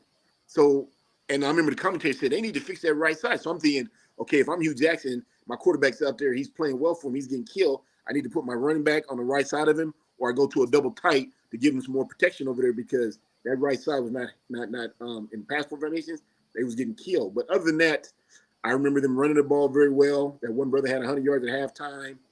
21-14 is really not a bad score to have. Can you finish? What was the final score? Was it bad? They get blew out? No, it was 28-14. They only scored one other time in the fourth quarter. What they on the ground again? They ran it? Grambling scored one other time. It was a 34-yard run by Floyd Chalk. 3 plays, 43 yards. Yeah. Like I say, they got a good. They probably got one of the best run games in HBCU football going right now. If I'm Hugh, I'd probably just limit my passing. I know you want to get your quarterback, some throws in, keep him to the short yardage, tighten up that right side of the line because I mean that one hit was like you can't take too many more of those. You just really can't. Even if it was not a hard hit or not, I can tell you he's feeling it today. Like wow, because that brother came in and he lit him up. And then I switched over to the Magic City Classic.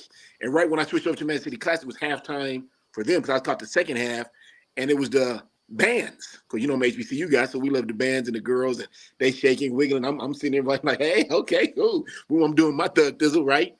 And I remember Dr. Cavill. Every week, Dr. Cavill always goes over the bands, and he always has my school, Langston, #1. And not to be a hater, nothing like this, they look good, but they couldn't mess with the orange and blue, baby. We still #1. I don't know which rankings are these, Drew? There's so many rankings out there. What rank? What? Do you watch the Dr. Cavill show? I mean, I don't know how many rankings, but I know Cavill's band report for about 3 weeks in a row. Langston's been #1. Yeah. I got and you. Sidebar, just for those, since we are talking about bands, coming up in our final hour of the show, we will have representatives from the Band of the Year live here on the BCSN SportsWrap. So if you got questions about the band portion of the Celebration Bowl events, start putting those in the chat. We want to make sure we try to get as many of your questions in when we get to that portion of the show. All right, I'm sorry, I'm off my sidebar now. Yeah. No, all right. you're good. Now the second half of the Magic City Classic, Brian, refresh. What was that score at the halftime? So at halftime, your score was 17-14. 17-14. Okay. 17-14, Alabama State. And then somebody came. Who was wearing burgundy and somebody was in white? Who was in what? State was in black. Black. Yeah, State was in black jerseys, white helmets, white pants. Okay. And, okay.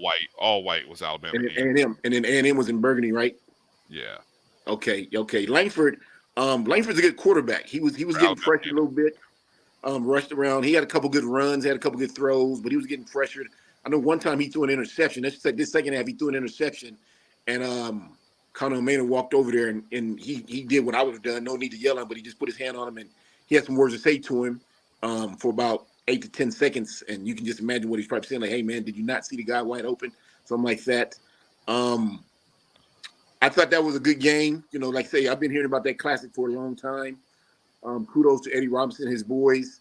O-line wise for Alabama State, they did a good job blocking. I was impressed with them. They did a good job blocking. Once again, they're like Grambling. They're not very big. They're not like South Carolina. They're not just great big 320, 350s. They're 285, 289, something like that. But they move well. I'm looking at the feet, the hips, the hand placement. They got a good O-line coach. Them boys as well, disciplined, organized. Alabama A&M, like I say, old boy did get sacked. Langford got sacked a couple times. He got pressured a bunch of times. He's on the run. So I was just thinking, what's going on with the O-line? Because I know, Brian, a couple weeks ago you caught him when they beat up Cupcake, something like that. But I'm still thinking you're getting better. It's called practicing momentum. Getting, you get to physically hit somebody else. So, but they didn't do a job that I thought they would do. But the game, I was impressed with the game. Like I say, Langford sticks out in my head a little bit. He's a good quarterback. I mean, I like him a lot. Him and Blood from Southern. Them the two that I really like a lot out there in HBCU right now that I just give thumbs up to. Like, hey, them brothers playing real good football. But I enjoyed the Magic City Classic. Was impressed with it. Let me ask this: which classic have you been to, in terms of atmosphere and everything that you enjoyed going to? When I was at Langston, we had one where we played Arkansas Pine Bluff called the Tim M. Cripps Classic. Tim M. Cripps is an old school coach at Langston, coached there for 20, 30 some years. So we had a classic in Ardmore, Oklahoma. Nice stadium out there. I don't know if it was a high school stadium or not, but we played them there. This was fall 1996, and it was bands both sides, black people everywhere. Not to be racist and like that, but it was a great moment to be a part of that one there. And I say that's the one as a player. I haven't been a part of one as a coach, but as a player, no, I'm lying. When I went back to school in 1999 and finished my degree at Langston, we played in a classic. I was a coach, young coach then, first year coach in 1999. I'm gonna have to sit and think about that one there, but I just remember the one when I played it when we played Arkansas Pine Bluff. That one there, I just liked it because the music kept going all night. The referees gonna say, "Hey, stop the band." They just kept letting the bands play, and then me, I'm young, and the girls is wiggling and everything. And coach like, "Farasi, get focused." I'm like, "Yes, sir." And I'm still looking over at the corner like, "Wow, okay." So it was just the atmosphere and everything like that. When you look up, you just saw black folks. Once again, not to be racist, I'm not racist, but you just saw black folks all around. Nobody was leaving early. Hint, hint, hint. Everybody was there to the end. Hey, and it was raining, huh? It was raining, and we still had, I'm going to say we had about 18 to 20,000 there, and everybody stayed there to the last second. Langston won the game. Thank you. But great classic. Chuck Hunt dropped one in here. He was at the 96 Grambling and Langston game. Oh, we won that one. Yeah. That's the game I went. I tell you guys, I ran up to Eddie Robinson. "Hey, coach, thanks for what you do." And he shook my hand. I said, "I don't want to wash my hand." I just shook Eddie Robinson. So, yeah, hey, brother, that was a great game. I remember that one there. We played at Grambling. Biggest game in school history to this day. When we played Grambling at Grambling, we won that game. And every time I meet someone, I always say, "You went to Grambling? When was you there?" And when he say 96, I say, "Oh, did you happen to be at the game?" And they give you this funny look. I'm like, "Oh, I ain't trying to rub it in, but we did win that game." You know what I'm saying? We won that game, yes. All right. I know before you say something, Drew, I know we didn't win this weekend. We got the brakes beat off of us. I'm gonna beat you to it, kind of like Eminem went on the rap show. Like you got to beat him to it. You got to tell me. I wasn't gonna mention it. Drew was. Hey, hold on. Hey, I can see it on his face. Coach, see it on his face. Hey, we already talked about that earlier today when you and I chatted on the phone, Bill. I can see it on your face. I just want to throw it out there. Yes, I know we lost everything like that, but at one time we did. We weren't undefeated. But we did do the beatings most of the times. But to the guy in that chat, Brian, yes, I was, very proud as a player to be a part of that game, the Pine Bluff game. Just very excited to be a part of, the experience that you get as a player. Now, when I went back to Langston 99, I started coaching. I was my first year coaching, 25 years old, and just excited to be on the sideline. And I'm just soaking up everything that everybody's coming at me with. Assistants, GAs, head coaches, water boys, trainers, whatever you had coming at me, I was just soaking it up like a sponge because I'm new. I'm new to the game. And I told myself for the first 10 years, just be quiet and soak up everything. And I did that. I learned a lot from a lot of different people. So I'm not trying to get off subject or anything like that. But talk to me. Yeah, I was gonna say, let me kind of wrap it up with this thought here about November, because it's kind of with the change and I think Saturday's games were kind of indicative of a particular point in the season. We saw a lot of scores, a lot of 3 touchdown or more margins. So I want you to kind of talk about, Coach, what is the planning like for coaches and staffs when you are, let's just keep it real, when you're not necessarily playing for a title, these last 3 to 4 games that most everybody has. And let's say if you look at the standings, I know everybody uses the term 1-0 these days, right? But I don't recall that, maybe the last 3, 4, or 5 years, that's kind of been this terminology or this thing. But talk a little bit about the mindset of coaches and players, or what is the messaging like this time of year for coaches, especially when you have a team that is not in the upper level of the standings? one, you never want to let your team know we're out of it. You don't want to do that because then, they'll fold down on you. Like, okay, we're out of it. Then what are we doing? Then they're going to bullcrap practice, and you don't want that. You still want hard, intense practices. So you're letting them know, hey, fellas, there's a possibility. Now, this is psychologically how you get your boys to understand what you're trying to do. You're lying, but you're not lying. If you understand what I'm saying, you're saying, hey, fellas, we still may have a shot. You thought that we still may have a shot at this. So we still need to practice hard, come to practice every day on time, do things right. Defense need to continue pursue drills, hitting drills, work our kicking game, go work our run game, quarterback, receivers, everything like that. Because if we win this week and next week, and we're just gonna say Norman University loses, then we have a shot at this, fellas. Now we know as a head coach, I know we don't, but we need our boys to understand. Hey, let's just continue to play hard, fast, physical, and you may win 2 or 3, or you may run the table, and then at the end of it, you may be 4-6, 4-7, or something like that. You're under that 500 mark. And you say, hey, fellas, Norman University, it was a head-to-head with them and Drew University, and Drew won by a point, which knocks us out. They, as a player, you're not into that stuff. You just want to know, are we moving to the next level? So then as a coach, you say, hey, hey, I appreciate the effort you guys gave me. We made a statement. Seniors, we sent you off on a positive note. We won the last 3. Juniors, sophomores, freshmen, look forward to seeing you guys in the weight room in a couple weeks from now, getting ready for the spring. Coaches, you tell your coaches, hey, what do we got to do? Where we weak at? Always me, I always look offensive line. I always want to make sure I got plenty of offensive linemen because I like to run the ball. And then we start looking for guys on the defense who can run fast, physical, hit you.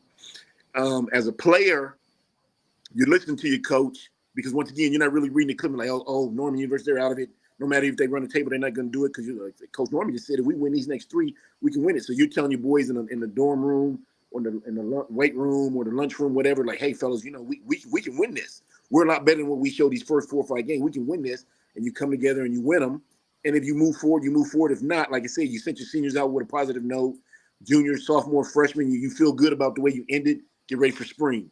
Back to the coaching point, you feel good because you've won 3 in a row, so now you ain't got to worry about the AD saying, I need to see you in my office. We need to talk about the contract. My last 3. Anything like that. Or when you're walking on campus, everybody looking at you. Remember that say the dead man walking.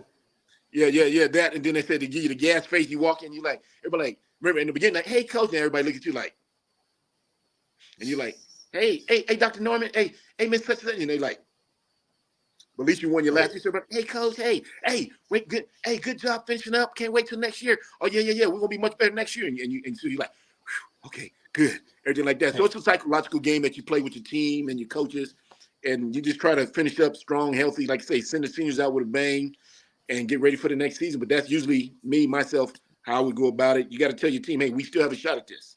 We don't believe the press clippers, don't believe the media. We still have a shot at this. Yes, sir. I was going to say, whenever you walk into that meeting with your athletic director or whoever your superior is, and either A, you see human resources, or B, you see security, either in the meeting or directly outside the door, just turn around. Where do I sign? And go and say, can I get some of them empty paper boxes so I can clean out my office? Not that that's happened to a brother before. Oh, hey, we won't. Hey, you know what they say? If you've never been fired, you ain't working. Yeah, oh yeah, everybody's been fired. Everybody's been fired. Exactly. I remember when I first started coaching in 1999. I remember this old guy, not to get upset, but this old guy. When I say old, he was already late 60s, early 70s.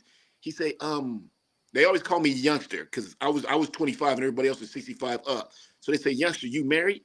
And I say, no, sir. He says, he said, good. I said, why you say good? He said, because this is a profession where we all get fired. So you might be here today, there tomorrow, California. He said, and your wife, she ain't gonna like moving a lot. So you may want to take your time. Could be one reason why I just turned 51. I'm still single. Love women, but I'm still single. Because you're right, Brian. Drew, we do get fired. And it's not, and you can't take it personal. It happens in this business. It just happens. When you enter the administration or the coaching field, you get fired. Anyone who ain't never been fired, he ain't did no coaching. He's a little league coach where they don't get paid. They just have to work for free or something like that. But if you're in our profession where you actually get a check, everybody's been fired. It's part of the game. Keep your head up. Keep moving forward. Yeah. Can I ask you one question about? I know we got to go to the next segment, but I got one on the field questions I got to get off. Talk to me. I was at the Albany State Miles game this past Saturday. And quarterback, Evan Kleinpeter, one of the best quarterbacks in the SIAC conference, goes down in the Quarterback for first who? series. Quarterback for who? Miles. Okay, that's the big kid I'm talking about. That's your Cam Newton. Okay. Yeah. Okay, goes down in the first series. He's out for the game. And I need you to hit this from both sides.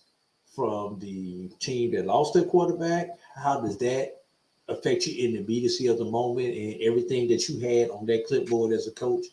How does that change everything, and how do you approach that? And then B, on the other side, the opposing team's quarterback just went out.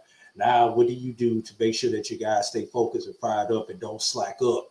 Because, okay, one of the best quarterbacks in the conference just went down, but they do got somebody who takes snaps in practice also as a backup, who plays in part of the two quarterback system. Just kind of go through that for me.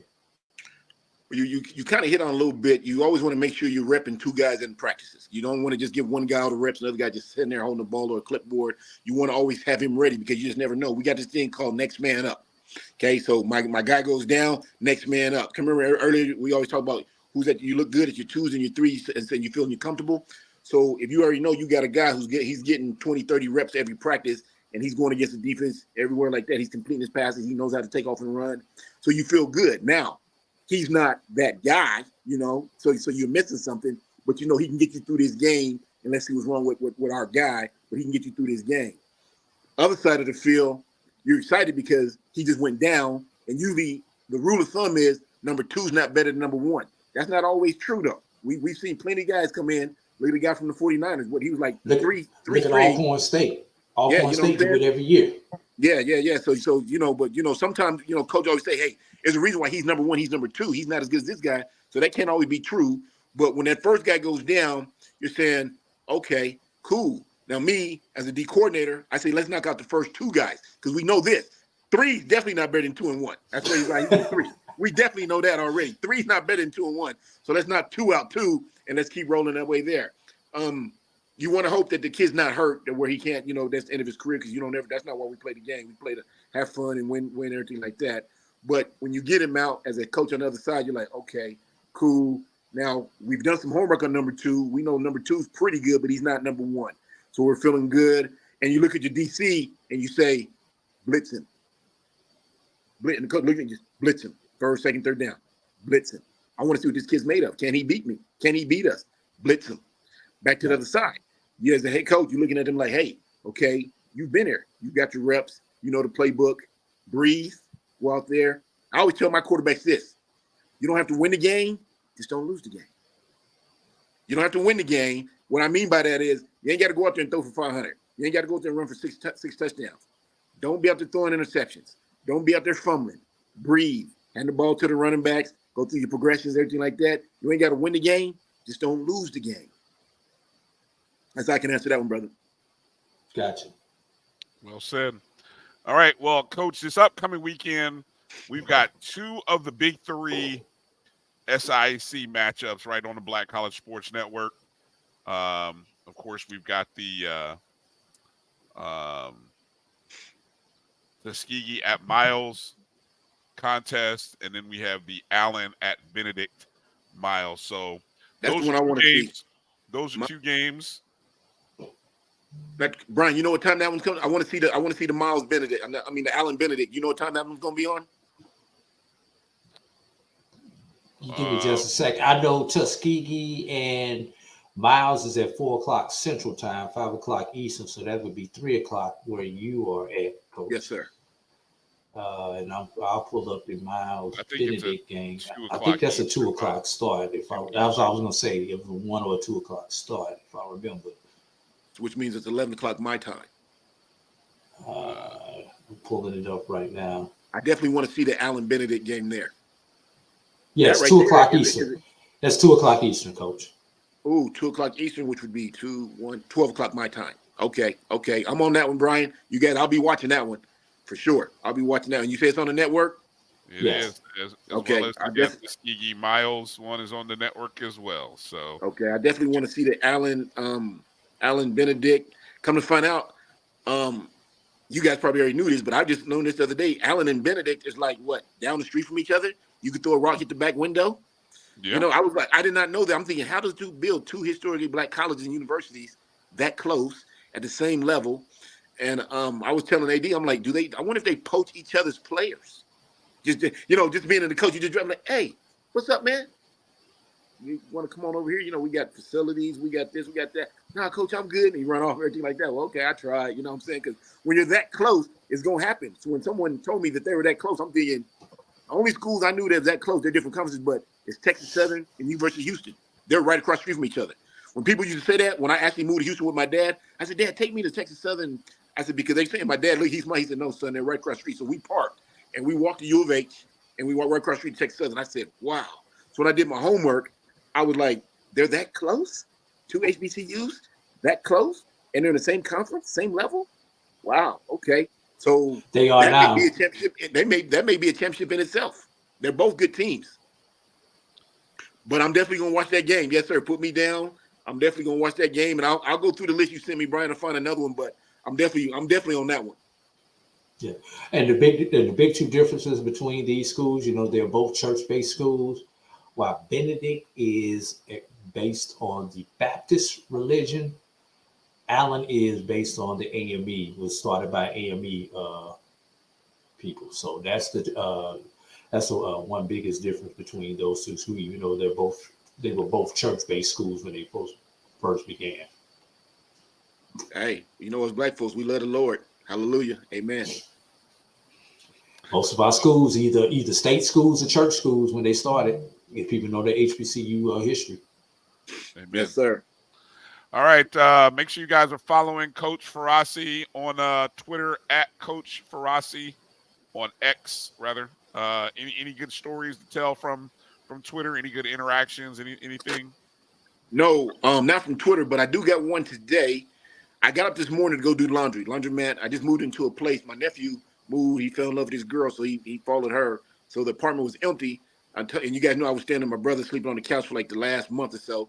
So my nephew's like, hey, you can just go to my place. It's it's there. I'm going to be gone. So I said, okay. So this is where I'm at now. I'm over here at my nephew's.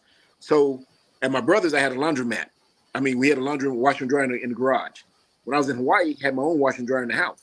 Well, now the laundromat is 2 blocks up the street. So I get up this morning, walking, go to the laundromat. I'm in the laundromat, separating whites and colors and everything like that. Grandma taught me that when I was 7. And I hear Coach Norman, Coach Norman. And I say, don't nobody really know me in this area, like by that name, everything like that. So I look up and I see this guy and he's smiling, he's waving, and he's running towards me. But he's saying Coach Norman, so I'm not going to get on guard like, hey, you don't know me like that. So he's running, Coach Norman. He said, do you remember me? So I say, who are you, young man? So he tells me his name. He said, I played for you in 2008. Everything. I said, oh, he was on my team in 2008. So he gave me a big hug and he introduced me. He said, Coach, this is my wife. He said, you remember her? I remember when I got here, I told you I met this girl. And so I said, yeah.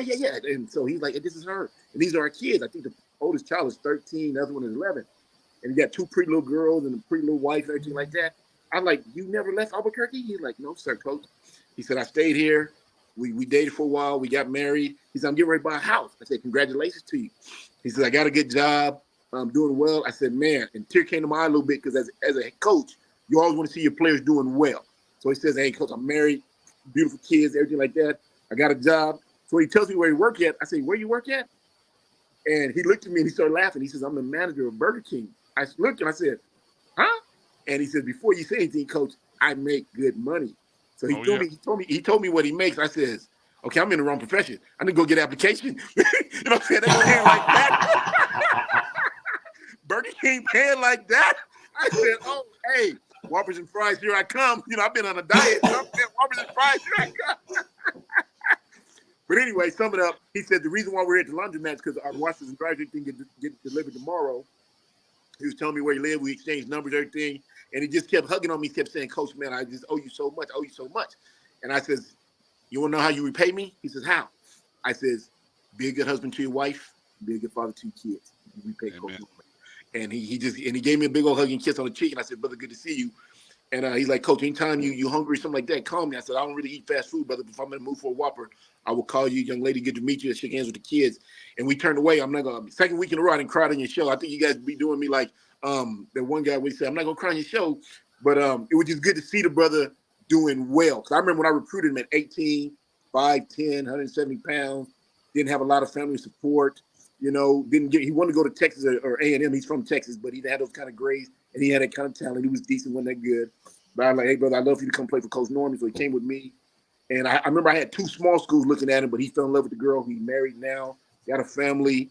And that's what you want for your boys or your girls, whatever when you coach. I mean, I coach boys, everything like that. But as a coach, you just always want to see your athletes doing well. So that would be my story today, Bryan. I mean, bless the Lord. My nephew, sent me over here to his apartment, laundry up the street, running one of my players. Been there since 2008, married, got 2 beautiful little girls, manager at Burger King. But, hey, he makes good money, and he's doing very well. And once again, you guys have coached, and then when you ever see one of your players say, hey, Coach, man, I just want to say thank you.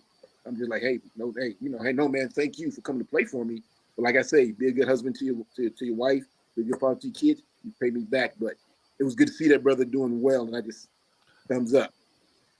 And that's what I'm bringing to the table. So if any president or AD out there paying attention to me, that's what I want to see for all my boys. We don't all play on Sunday, but there's so much more than Sunday.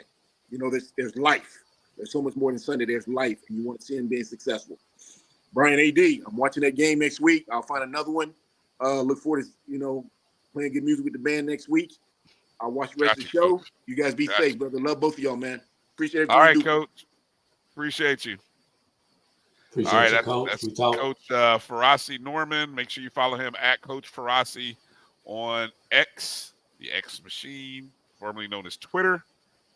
Good stuff. Good stuff there. Drew, let's kind of hang it here for just another few minutes, and then at the top of the hour, we can reset because I think you said probably in about another 30. At the bottom right? of the next hour, yes. Yeah, so we'll be talking. Right. We'll be talking Band of the Year at the bottom of the next hour. All right, I did want to get into a couple of contests. I wanted to hit a couple of quick points that I had regarding some of the FCS wins because I think everything, again, we're talking about big wins, right? I mean, in the SWAC, okay, for example, and I saw somebody in the comments, and I don't know if you started or not. Let me see if you started or not. Okay. Tony Lee had posted something about NCU, North Carolina Central hate. I don't know where that's coming from. I don't. There's no hate on North Carolina Central, even though yes, we are Rattlers. Yes, we do have a love for Florida A&M. I don't think. I'm trying, and tell me if I'm wrong, Drew. Be honest. I don't think there's been any hate coming from Central. Now, if you ask me an honest question about how do I evaluate 1 versus 2, best team, so on and so forth. I won't dispute that North Carolina Central has the better of the 2 quarterbacks, and I say that because of number 11. Obvious. Number 11. I don't. Well, hold on. It's obvious. What do you mean it's obvious? I was going to say because of his ability to run. Exactly. I was saying he's proven it over. He's proven it over the last 2 years, where Musa has not been as consistent over the last 2 years. Davis Richard has pretty much been consistent over the last 2 years. Now, and I'm not taking a shot at Musa when I'm saying this, but right now, if you were to rank the top quarterback in HBCU football on the FCS level, it's Richard. Well, Musa he would probably come in at number 2 right now. Well, yeah, I mean, he, like I said, the passing, and that's just like Patrick Mahomes is the best quarterback in the NFL, but that's no slouch. That means Joe Burrow is not a slouch either, just because you're saying Patrick Mahomes is the best quarterback. So I guess where I start is 62-28 win on Thursday, and Richard producing or being responsible for 7 touchdowns, 5 passing, 2 rushing.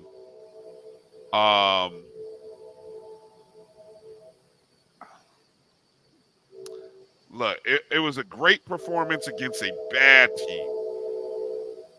He did what he was supposed to do against a horrible team that was put together poorly for that performance of that night. You know, and I mean, it is what it is. I mean, look, you know, I can't say it any clearer than that. I mean, you know, at the end of the day, what I'm going to go back and look at is I'm going to go look at, you know, statistics of offense and defense and common opponents. You said it yourself, even as you evaluated teams, right? You know, so I mean, am I voting going to change 1 and 2? No, it's not going to change. I'm still going to vote Florida A&M 1. I'm still going to vote North Carolina Central 2. Will that change? It could. It could. But I think what would have to happen at this point in the season, I'd have to see what I saw from North Carolina Central again, not 2 weeks ago on Thursday, but this past Thursday. If I see that performance the next 3 weeks, closing out the MEAC and winning it, yeah, I may have to change my vote and put North Carolina Central number 1. I may have to. But I don't know if that'll happen. You know? I agree with you, Bryan. This is what I'm going to say. Right now, honestly, it doesn't matter who you vote 1, who you vote 2, because these 2 teams are clearly the class of HBCU football right now. And they are on a collision course to meet in the Celebration Bowl. This is not the last couple of years where a lot of people's number 2 was in the same division with everybody's number 1. And I mean Jackson State and FAMU when I'm saying that. And it may not be bias or leaning one way or the other, but let's be real, Clarence. We see things through a lens, and a lot of that, the coloration in that lens is based on where we went to school at and where our allegiances are. Now, I know me, I try to be as fair as possible with them. I will talk about our FAMU offense as much as I'll talk about anybody, but I'm vested in it, and I follow FAMU a lot more than I follow Central. You probably follow Central, so you're going to have some Central bias. And one of the things that I try to do is I try to put that aside and look at the numbers. That is one reason, honestly, as we get ready to go to break and talk about these polls, Bryan, that is one reason why at the BCSN, we did not allow people to vote. And we went with numbers to eliminate that perceived bias that Bryan may have, I may have, and the other people who are part of this Black College Sports Network when it comes to voting will have. Because the natural tendency is going to lean towards your school if your school is competitive. What is the you have the strength of schedule, don't you? You have that access, don't you? Yes. Where on our strength of schedule chart, where is Central and where is FAMU?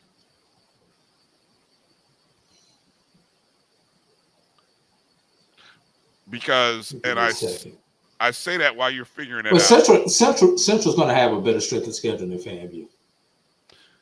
And part of that is and there's no part to it. The reason why Central has a better strength of schedule is most of the teams in the SWAC, over half of FAMU's schedule has teams rated lower than 100. Central is able to pick up a lot on the strength of schedule because of their non-conference That's where I was going matchups. to go. That's where I If was gonna Central go. if Central played a 8 to 10 game, if Central played an 8-game 8 conference game schedule conference schedule. like FAMU does, their strength of schedule would be lower also. So, all of that said, these two fruits aren't equal. One is an apple, one is an orange. They're both very tasty. They're both, enjoyable. You know, at the end of the day, that's what we're comparing, apples and oranges. It's not equal. Okay. Just to give it to you, based on our metric, and this is something that goes into our metric, Central's strength of schedule is a 38.2. FAMU's strength of schedule is a 30.2. Oh, wait a minute. So you're saying Florida A&M has a little higher strength of schedule? No, 38 versus 30. So the higher the number, the better. So who has 30? FAMU has 30. Central has 38 on one of our metrics. Okay. Higher. Okay, so it's not by rankings, but okay. So I mean, and just so everybody knows, and I'll go ahead and throw this out as we get ready to go to break. North Carolina A&T has our toughest strength of schedule, followed by Hampton, followed by Delaware State, Morgan State, and Tennessee State. Wonder why Tennessee State is rated ahead of FAMU, has been rated ahead of FAMU in the BCSN rankings? That's one of the metrics, y'all. What was their strength of schedule again? Who is that? I didn't give out the numbers. I just gave the order. Oh, okay. So give the order again. Give the top 5 again, 1 to 5. Top 5. A&T. Number one is A&T. Okay. A&T. Hampton. And this is FCS, by the way, everybody. Hampton's 2. And notice that two schools out of the same conference. Okay, go ahead. All right. Number 3 would be Dale State. Jesus. Okay. Number 4 would be Morgan State. Okay. Number 5 would be Tennessee State. Okay. By the way, just to throw it out there, Brian, you want to guess who's number 6? Central? You'd never guess. No, I wouldn't. Valley. Well, a lot of teams in that top 6 that are losing games, with the exception of Tennessee State, which is why Tennessee State is surprisingly ranked number 2 in our last rankings. But should I hold up, Brian? Just quickly, I got to do this since we opened up this rabbit hole. I'm gonna quickly go over the bottom 5. Well, I don't think you need to go through the bottom 5. I mean, unless you're going to say these are the easiest. So yes, that's what I mean. Okay, easiest. So say easiest, it that that's way. what I mean. The bottom 5. Say it that way. Okay, these are the easiest schedules. Easiest schedule. Alcorn. Easiest. Okay, number 1 easiest. Southern. 2nd easiest. And I'm knowing that this looks like Texas Southern, because these are not ordered, so I'm skimming through these trying to figure these out. Texas Southern is 3. FAMU would be 4, Brian. Okay. Interesting. Just above FAMU is Pine Bluff at 5. And just outside, as we call them in the hunt, Jackson State. So essentially, I'm sorry. I skipped one. Howard is behind FAMU. So Howard would be 5th. Now again, these are strength of schedules among HBCUs. Yes. HBCU strength of schedules. Yes. Okay, HBCU strength of schedule. Okay. Let's go to break. Again, so we get these rankings out the way and get ready for Talks and Band. All right. Still got a few other notes I want to pour over regarding the FCS teams and then this past weekend. So we'll take a short break, very short. Looking for see which block I'm going to play here. Here. Oh, I don't have my band of the year. I don't have my band of the year ad. Okay, here we go. Let's take a short break. Come back. You're watching the BCSN SportWrap. We'll be back in just a moment. Supermarket sushi, really? No. Wait, Troy, you work here? I'm never not working. Like Head & Shoulders Scalp Shield technology, up to 100% dandruff protection, even between washes. Never not working, huh? Oh, Troy, you're such a good teacher. Yeah, I know. Never not working. Never not working. Never ever not working. Are you serious? Never not working. Dandruff protection that's never not working. Head & Shoulders Scalp Shield technology. It's never too early to plant the seed, to share the tradition, and instill a sense of pride in your HBCU with your little ones. HBCU Pride and Joy Children's Boutique helps you share your school spirit with a wide selection of adorable kids apparel and accessories officially licensed from your favorite HBCU. Visit hbcupridejoy.com and follow us on all social media at HBCU Pride Joy on Facebook and Twitter. This is Brian Fulford. A.D. Drew and I are co-hosts of the BCSN SportsWrap. We talk about all things related to HBCU athletics. From the games, teams, coaches, and fan interest stories, we cover it all. You can find our shows on Facebook at BCSN SportsWrap, YouTube at MyJBN Online, and everywhere you listen to podcasts like Anchor, Spotify, Google, and Apple Podcasts. You can also find the show on the Jericho Broadcast Network's app. Make sure to download. We look forward to you joining the conversation and being a part of the show. You're looking for the latest information on Southern University sports, the Southwestern Athletic Conference, and HBCU athletics. There's only one place to go. Tune in to the Carlos Brown Show, exclusively on the Black College Sports Network.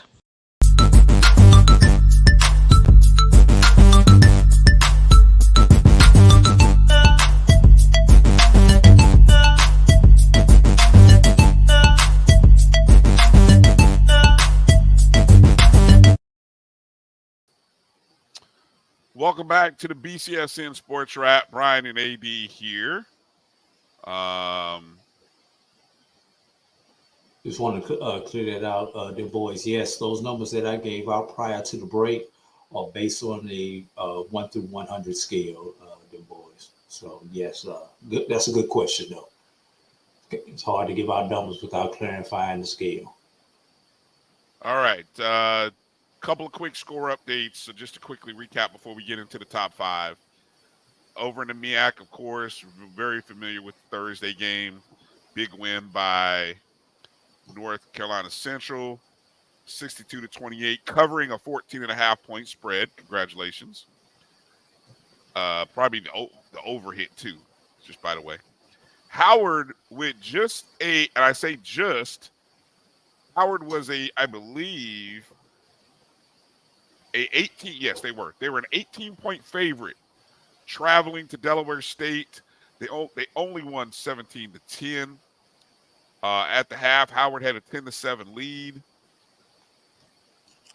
The score was tied up in the third before Howard ended up taking a lead in the fourth quarter with 9 minutes remaining. So, yeah. I don't know if that's a homecoming hangover game or what, but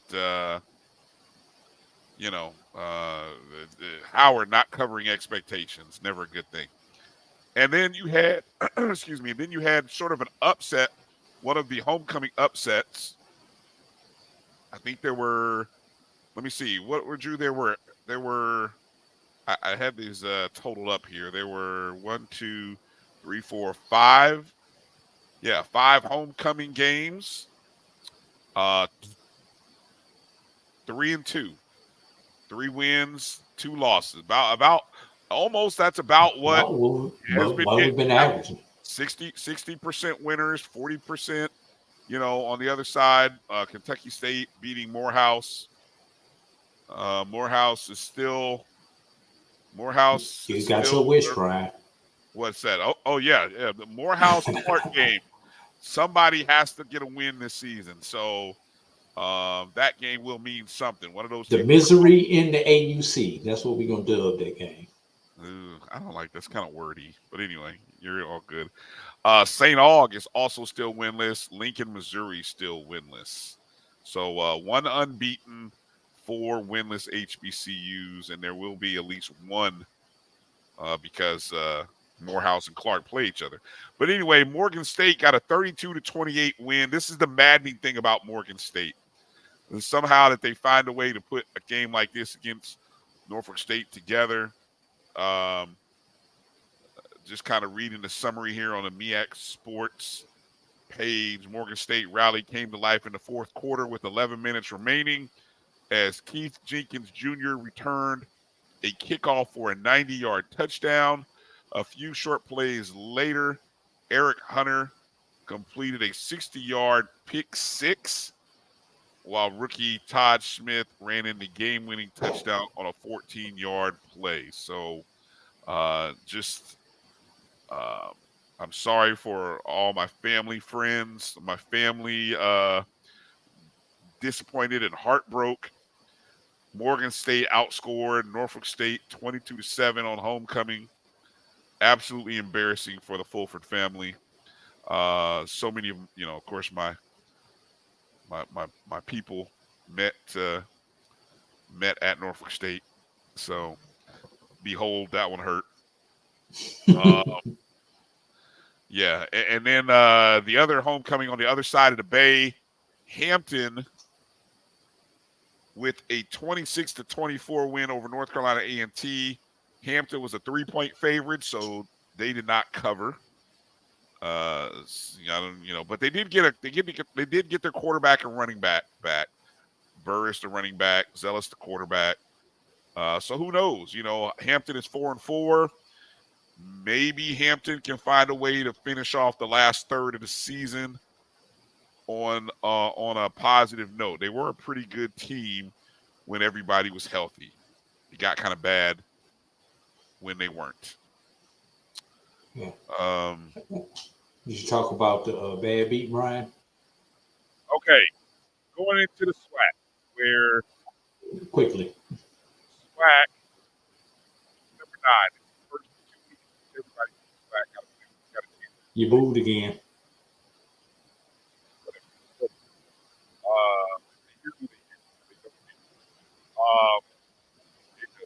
Well, I'm just going to say it. We can't hear you. I don't understand.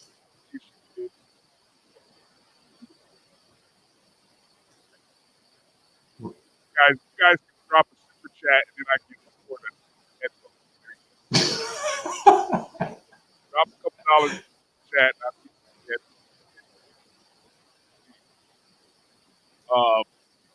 5 of the 6 favorites covered. You had Grambling 28-14. Grambling was a 6-point favorite over Bethune-Cookman. Alcorn 24-3 victory over Mississippi Valley. Alcorn was an 18.5-point favorite. Jackson State 40-14 winners over UAPB. Jackson State was a 21-point favorite. FAMU 45-7. First time FAMU has scored 40-something points this season. They were a 20-point favorite over Prairie View. I was honestly surprised that they were a 20-point favorite, to be honest with you. And then when the last time FAMU covered expectations that great? Yeah, I had to do some digging. It's been a while. It has been a while. And then Alabama State was a 1.5-point favorite over Alabama A&M. They covered 31-16. But if you had the total in that game, the total, what I tell you, the total was 45? 45. The The total safety was 45. cost you. There was a safety at the end of what was it, at the end of the game, Drew? Yes, 3 seconds left. 3 Intentional seconds. safety. Intentional safety. Yes, that will somehow end up on bad beats because if you had the under Yeah, or that was a push going into that last play. yeah, if you had under or let me see, if you had you were looking at a push, you were either getting your money back or you were winning. All of a sudden, the 3-second intentional safety cost you. Now, I don't know how much money moved hands, but I got a feeling there were people at that Magic City Classic that weren't too happy seeing that intentional safety taken. So, yeah, that's a bad beat. Tough one there. Southern University. Southern was an 11-point favorite. They were losing most of this ball game against Texas Southern. Ended up having to go into overtime. Southern ended up winning 23-17. All right. So with that said, let's get ready to take a look at our top 5, our latest BCSN top 5 rankings. We do a mid-major, a non-D1 and a Division I ranking. Non-D1 consists of Division II and NAIA schools. These are computer-based rankings, no polls. So the bias that I have and that Drew has is not a factor here. All right. I just had to say that, so that way we're crystal clear. Okay, let's No go shots, to it. Clarence.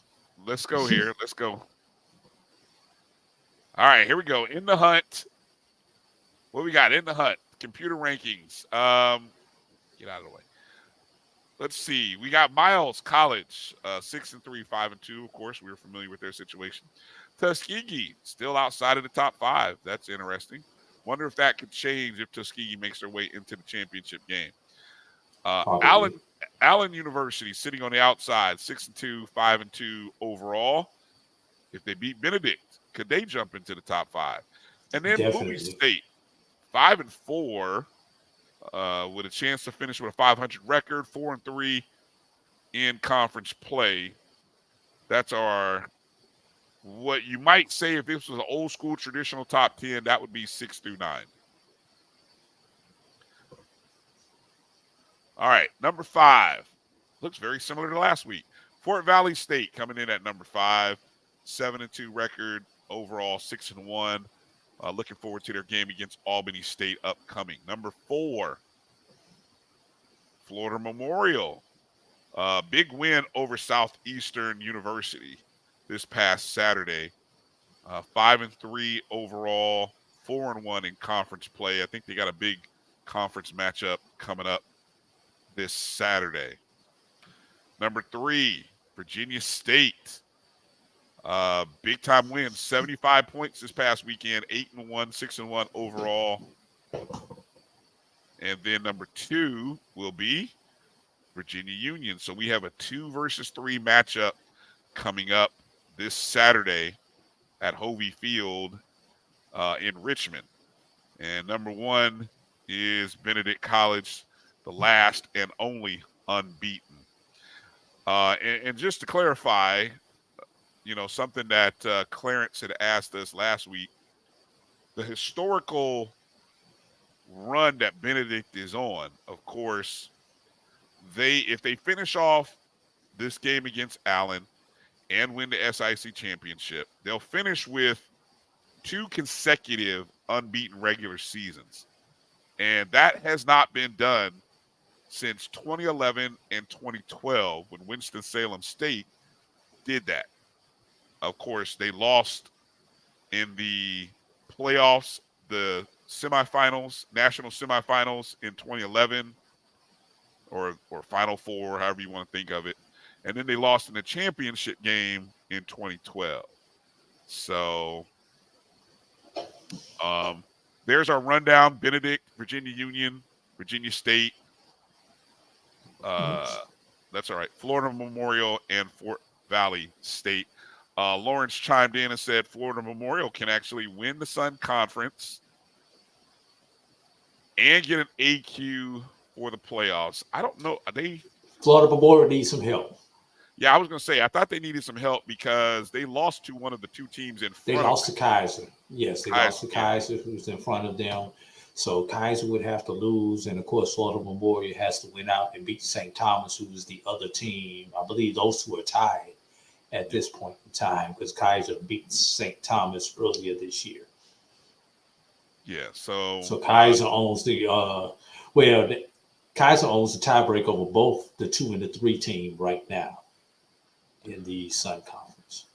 Right. So still a great season happening right now for Florida Memorial. So we'll keep our eyes posted and see what goes on there. Okay, let's go over to the Division I side, our top 5 on the D1 side, starting with our in the hunt teams. These are teams that are just outside of the top 5. Howard University, we haven't seen the Bison in a while. So even though they didn't cover expectations, they somehow found their way into the top 5 here or outside of the top 5. Hampton comes in right behind them. And then you have Southern. Oh, there's a motley crew of teams right there outside of the top 10. That would be 6, 7, and 8 if it were a traditional top 10. Number 5 is Alabama State. I think first time we've seen Alabama State in the top 5 this year. Congratulations to Coach Robinson on winning his second. I think that's the second consecutive Magic City Classic. He is SWAC. He keeps winning the Magic City Classic, Drew. That's 2 years in a row. And how many years has Coach Robinson been the coach at Alabama State? 2. Okay. Do the math. He is SWAC. Do the math. Number 4 is Jackson State. Familiar spot for the Tigers. I'm still looking for Jackson State to wear those traditional helmets, but I guess those are long gone. 6-3, 4-2 in conference play. Number 3, Florida A&M, winners of the SWAC East. The last time, I'd love for one of our SWAC historians to tell us the last time that a school won their division since they've been going to divisions prior to November is when.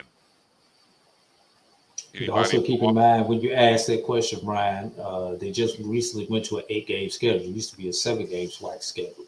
So that may be a little tough to figure out. Okay, good point. Number 2 is Tennessee State. Got a win over Lindenwood, 43-20. Covered as an 11-point favorites. Had a good discussion with my sister, who's a TSU alum, trying to figure out what's going on at Tennessee State. And that's a whole podcast. That's a whole show. It really is. It's a whole show. Somebody said, is that record right for I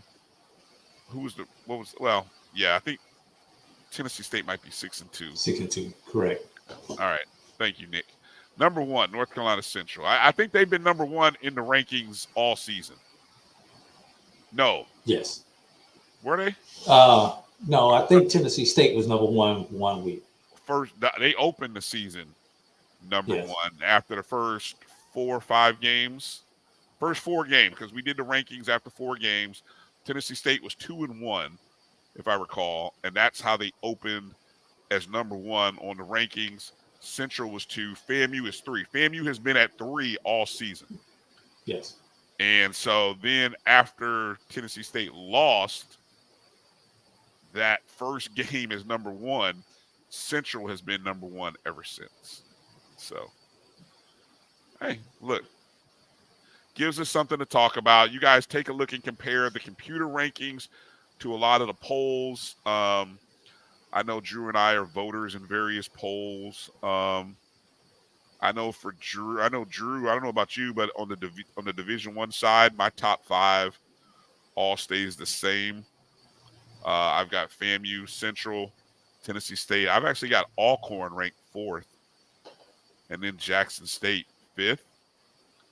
And then that's where it gets interesting because my 6th team was A&M. Southern was 7 for me. I feel like Southern should have lost. I might move Alabama State up to 6. I don't see why you wouldn't. Yeah, after seeing Prairie View, I think Prairie View's done. I won't be surprised to see Prairie. I'll be picking against Prairie View to close the season. I think they're done. Hampton and Grambling might move back into my top 10. Over on the non-D1 side, I had Benedict, Virginia Union. I had Miles as 3. I don't know where to move Miles now. Maybe I don't want to take him out, but they're definitely going to drop some spots. How far up do I move Florida Memorial, who was 9th in my poll? Edward Waters, they were 7th. They'll probably drop out. Langston, who was 10th, will probably drop out as well. Where is Fayetteville? I have actually Fayetteville State ranked 4th. Okay. Yeah. I saw, let me see. Jeremiah says they wore the block on both sides last 2 weeks, but no stripe down the middle of the helmet. Well, that's a problem, isn't it? So they've just gone away from that, I guess. All right. So be it. So be it. All right. Any other comments there in the chats, Drew? Because I know coming up here in a moment, we're going to get into talking about the latest Band of the Year event rankings. The second rankings came out. And so I know that's got people buzzing and chomping at the bit. Coach Osborne's in the 4th year and doing a great job. Yeah, hey, he is doing a great job. That's the challenge for everybody, is finding money to pay these coaches. It definitely is. It definitely is. All right. What I can do, Drew, right now is, are we going to take a break before we come in with our... Looks like we got both our guests there. Yeah. Yeah, let's take a quick break, make sure they get themselves settled, and then we'll come back and we're gonna talk bands. We're gonna talk the halftime entertainment. Some of y'all come to the stadium for the football game. Some of y'all come to watch the band. People like me, I come to do both, but that's just me, Brian. I don't know. I don't know about anybody else. Well, it definitely has been interesting watching the Band of the Year competition play out. And I think now that we have 2 weeks, we'll get a chance to kind of really analyze what we're seeing. And I found it interesting that they posted a matchups, like they had a rankings of, various bands. And I'm assuming that these bands, well, actually, no, they didn't. These bands didn't play each other, but, you potentially had these kind of matchups. I'll show them to you here on the other side when we come back. All right. All right. So let's take a short break. Come back. You're watching the BCSN Sports Wrap. We'll be back in just a short moment. The Cuvée Group is a Florida-based marketing and training consulting firm.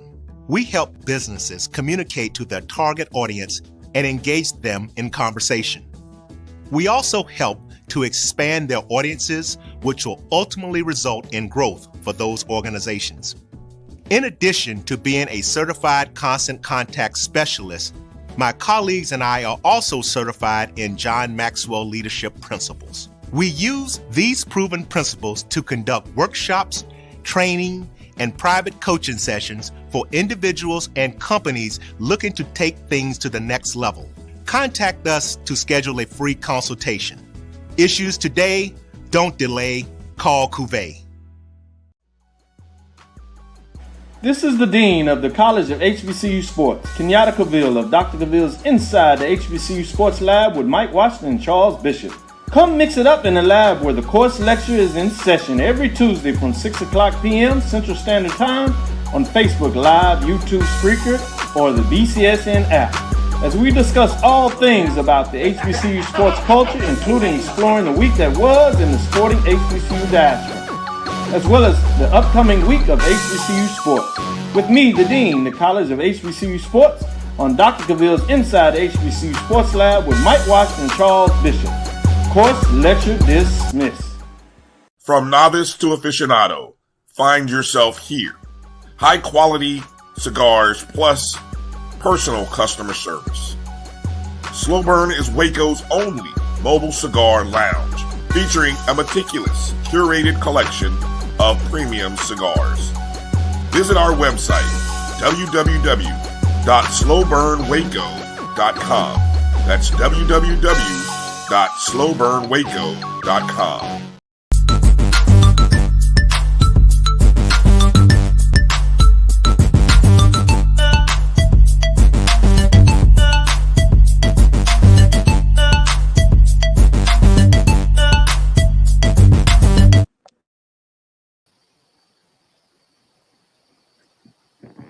All right. Welcome back to the BCSN Sports Wrap. It's Bryan and A.D here, and it's a pleasure to be joined by a couple of gentlemen who are part of the ESPN Band of the Year. Drew, I'll let you go ahead and introduce our guest, our esteemed guest. Well, first of all, I want to thank I want to thank Mr. John Grant for helping us set this interview up with these gentlemen. When the first Band of the Year rankings came out, I contacted Mr. Grant and was like, when the next ones come out, I want to get somebody on from the Band of the Year competition to talk about it so that we can kind of hype this up going into that third ranking and get a better understanding of what's going on. So who better than the two chairs of the Band of the Year committee to talk to? So with us, we've got Dr. Taylor and Dr. Julian White. And although this is the first time I've actually met Dr. Taylor, Dr. White, you know, I'm a rattler. What can I say? So I've seen that's right. Rattlers will strike, and strike again. So I'm very familiar with the work that Dr. White has done. No bias there, Dr. Taylor. So, gentlemen, how you guys doing today? Just fine, sir. Absolutely wonderful. All right. And as we get going, first of all, from you guys' perspective, we've talked about it, but we want to hear this coming straight from the source. Explain to everybody who may have been up under a rock for the last 2 months what the Band of the Year contest is. Okay, right. Go right ahead. Okay, well, I'm Dr. Julian White, excuse me. And first of all, I want to let you know how happy I am to be a part of this historic occasion. The Band of the Year competition consists of evaluations in the following areas: tone quality, musicality, marching, drum majors, auxiliary, and other marching fundamentals. And so we receive a video of each of the bands, and we have experts in every category, former and present directors in every category to make comments, and they're also scored. And so the participants, the band directors, are able to receive feedback from experts in addition to submitting auditions for the Band of the Year award. That's basically it. I'm sure Mr. Taylor will give the rest. Yeah, and it's actually a very exciting competition. It underscores the fact that we have outstanding programs at all of these HBCUs, and everybody has the opportunity to enter into the event, the HBCU Band of the Year program. Each band can submit the video, as Dr. White said, and it covers a wide spectrum of things that we cover on a daily basis. But this venue gives us the opportunity to highlight all of the stuff that we do, and you hear about fifth quarter, zero quarter, cranking, and all of this stuff. Well, this is a different platform. This is a different venue. On this venue, we are actually digging down, we're drilling down just a little deeper and giving the band directors and the band programs valuable feedback on the status of that program as we see it. There are about 10 of us. We're looking at all of the areas Dr. White mentioned. And once we look into those areas, we are very anxious about the fact that somebody is going to emerge on the top of that pile. And that's when it's going to get very exciting. But we're hopeful that what we do is not only just rank the bands, but we give them valuable feedback. We give them valuable feedback on how they can improve their overall presentation as a HBCU band program. All right. Just briefly, if each of you gentlemen would, and I know you guys' resumes are extensive, but if you would, for those who are watching, give a brief elevator speech, 30-second elevator speech of you guys' personal resume on why you're a part of this committee, and then talk about briefly some of the other people who are making these judgments as part of the committee. You don't have to give names, just kind of some of their backgrounds and everything. Okay, I'll just start with you, Doctor. Start the ball rolling again. Now, first of all, I'm bringing 62 years of teaching through high school and university, 10 in public schools, and then 40 on the college level. And so I have participated as director of the McDonald's All-American High School Band. I am a member of the American Bandmasters Association. I've been in several Hall of Fames and Band Director of the Year. And so I have had an opportunity to work with university bands, to give clinics, to demonstrate halftime shows, and to just, as Dr. Taylor mentioned, provide the kind of background necessary in order to make the evaluations that we are doing. We have a number, I can't give names now, but we have an expert in every field, in musicality, in drum majors, auxiliary, percussion, and other aspects of the show. We have experts for each one of those, and a different service to what we do. Many of the other evaluations are made by just Comcast or whatever the case may be.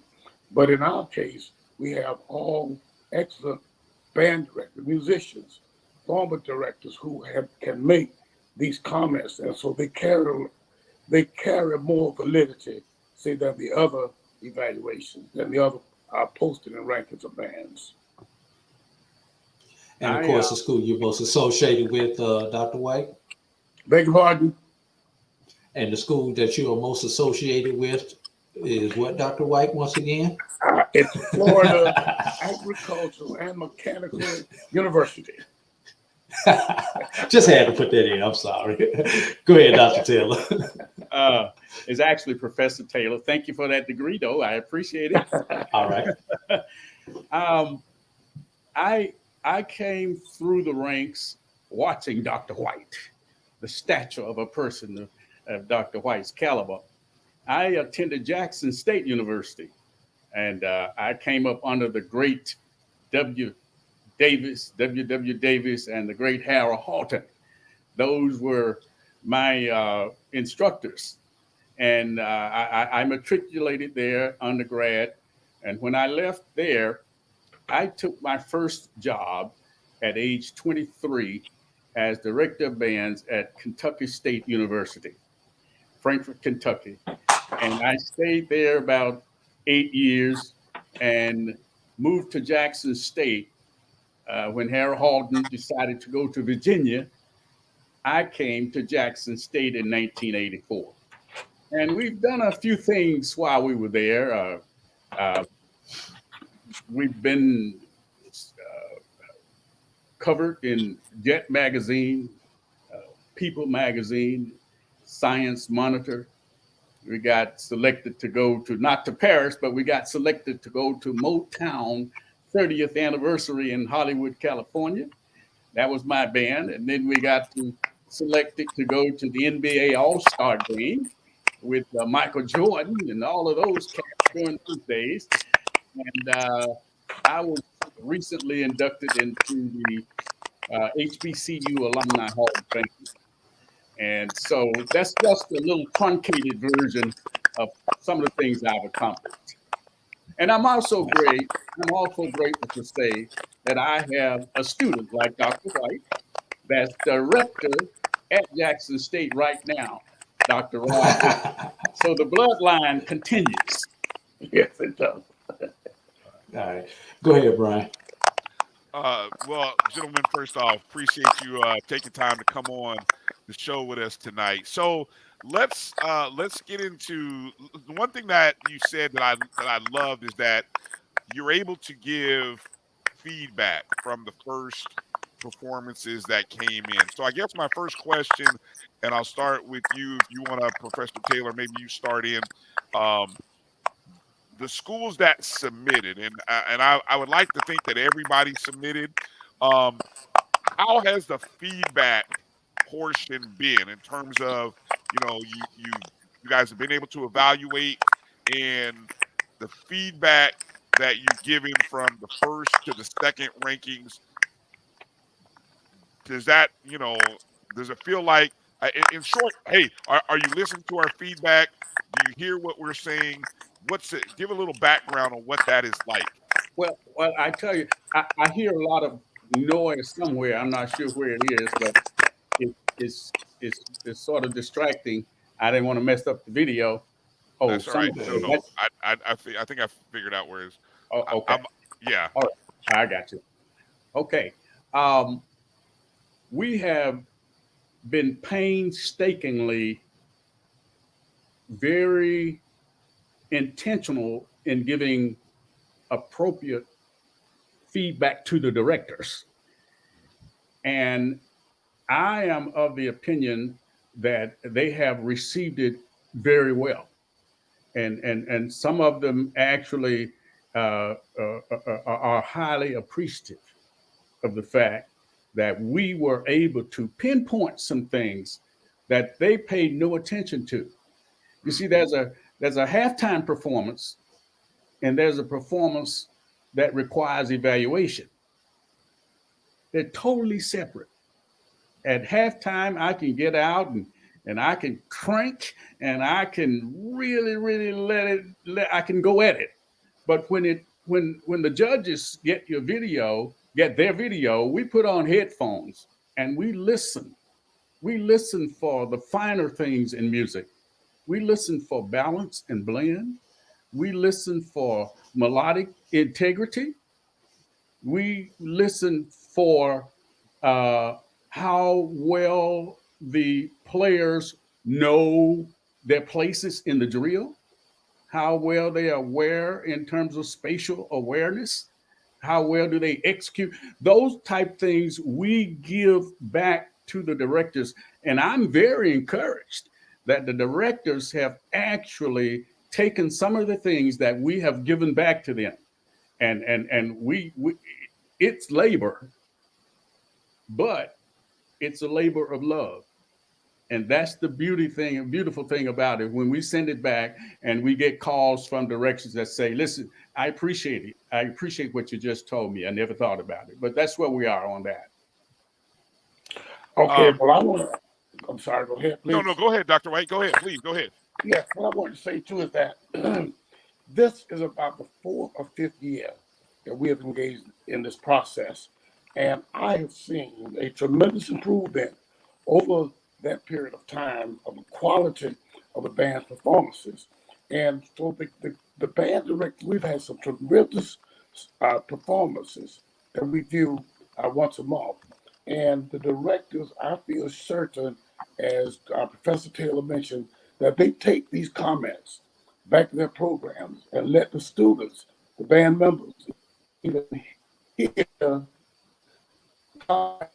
making, and then when they return to the rehearsals, they can apply those concepts. We're not there. We don't embarrass people. No doubt about it.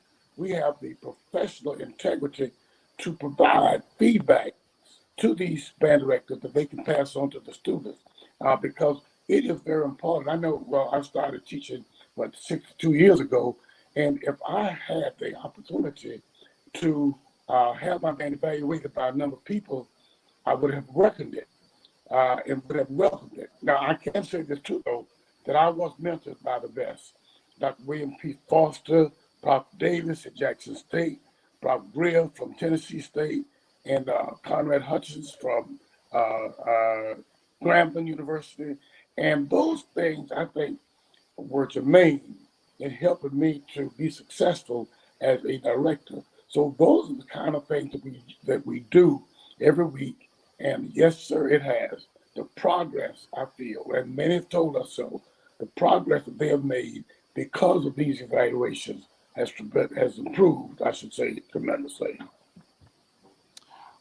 So let me ask this this next question. Understanding what you're watching and how does the process work? Let people know how for example, you've got 10 to 15 bands. Are you ranking them, or are you sort of giving everyone a score, and based on the point value, that's how we determine the ranking order? Give some background, if one of you could, about how we come up with a top 10 list. Okay, that's a very, very good question, because that is the total objectives of what we do. We, as we mentioned, have a panel of experts, and they are given adjudication sheets that has all the fundamentals, as Prof. Taylor mentioned, the musicality, the marching, the drill designs, the auxiliary, and the drum majors. And so we score each one of those categories. Upon completion, we have an expert to count and tabulate things, because band directors can't count at a higher than 4 times. We can't go into the intricacies of counting, so we give it to an expert, and that person told us what we have. We receive a certain number of points for musicality, for marching, as I mentioned, to the fundamentals, and then they're given to the tabulator. The tabulator puts them in, puts the numbers in, and then they'll evaluate. The numbers are confirmed, and they're ranked in order from lowest to highest. You're on mute. You're on mute, Prof. You mean all that I said was on mute? No. You said I was saying Prof. Taylor. And we don't have any idea what another judge is doing. We don't have any idea until everything is done. Once we hit the submit button on our job, that's it for us. Then when it all comes out, we say, oh, okay, we got some pretty good people on this panel. Okay. Hold on. Let me see. Hold on. Dr. White wants to add in something. Go ahead, Dr. White. We are so intense on what we do that when the final scores are tabulated, we're within 1 or 2, 3 points with each other. So Prof. Taylor and I said, well, good minds work together, because we've done these things and they all come together. So we're very proud of the fact that we are consistent, and the persons on the committee are consistent in what we do. And I think that consistency is due to the fact that we have quality band directors and musicians doing those evaluations. Yeah, we were actually often stunned at how all of us would be judging in separate categories, but the rankings come out just about the way we judged. And that's from different people. That's pretty good. And you guys and you all do judge both the Division I and the Division II, is that correct? Both divisions are judged. Okay. Let's show the Division Two. Now, you don't have to comment on anything, but I know a lot of people in the chat are asking. So, as of the second ranking that just came out, the overall is what you see there. That has Winston-Salem State in first, followed by Florida Memorial, then Virginia State, Central State, and Tuskegee. That's the top 5. And then you'll see, and I hope it comes through, and when it gets into the auxiliaries, so or the different categories, I'm sorry, you have the 5 different categories. So leading the auxiliary rankings is Florida Memorial. Leading the drum major rankings is Virginia State. Leading the musicality rankings is Florida Memorial again. The percussion rankings is led by Central State. And then the pitcher/drill design rankings leads Winston-Salem State. So I'm going to play novice here because a lot of people aren't familiar. A lot of us just watch the band and we don't really know what we're looking at. So I'm going to ask the experts. I'm serious. We watch, but we don't know. It's like we watch it and we wait for you band folks, you great band folks to educate us. That at least I do. So let's start with the pitcher/drill design rankings. What give a little, if you can, what does that entail? What's a definition of how to understand that? Well, I can take that one. Okay. We are basically talking about how your band looks on the field. We are talking about the type of drill that your band presents, the level of drill that your band. There are some drills that are just simple step 2s. You forward march 16, turn around and go back. And if you do that enough, it'll create some interesting geometric designs and it'll make it look complex. But when in actuality, it's simple. We know that as professors, as professionals, we know what we're looking at. And we're looking at your pitcher, for example. This is a pet peeve of mine. If I can look at your pitcher and I cannot determine what it is within 10 seconds, it's not a good pitcher. If you don't understand the height of a stadium and how the height of a stadium relates to a pitcher, then you're in trouble. If you're in a low stadium, your letters will need to be tall. It won't need to be that way so much in a higher stadium. So we're looking at that. We're looking at how well your designs flow from one another, how well the formations move into the next formation, and how uniform they are. And then we also look at the style of drill design that you're using, because you might come in with a core design, for example. If you come in with a core design, we have to look at that from a different angle. A core design is not precision drill. It's precision, but not precision. It's precision, but not precise. In other words, everything is an adjusted step system.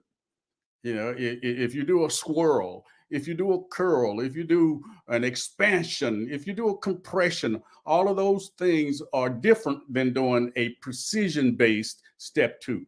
So that's what pitches are all about. So here and then Dr. White, I'm gonna come to you in a second in the next category, but I'm gonna ask you, Professor Taylor. Now, with Winston-Salem State being number 1, are you able to tell us which show they submitted? Because what I would love to do is be able to go back and be able to look at their video to understand what you just said. Because what you said made sense, but again, I'm not a band guy, so it's kind of, I'm kind of like, what do I know what he's actually really? Do I understand what that means? Well, what you might have to do is you might have to remember what I said and go back. And we don't like to give out. We don't get too deeply into those weeds. That's fair. Okay, that's fair. That's fair. I respect that. We can All right. we can go back and do the research. So There you go. okay, people can do that. I think hopefully Dr. White is going he'll get his connection squared away here. So let me, while we wait on him to come back, let's go over to musicality rankings. And I think you kind of touched on this a little bit when you talked about musicality, but again, for the novice, break that down. What are we listening for? Well, musicality, those two categories, musicality and picture drill design, those are heavyweights. Those two categories, musicality is how you sound. Okay.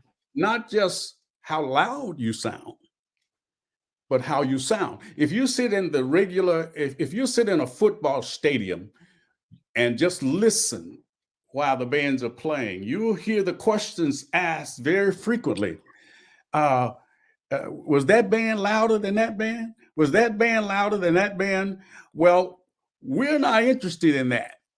Mm-hmm. We're interested in, number one, did you cut your phrase off? Did you cut your phrase off together?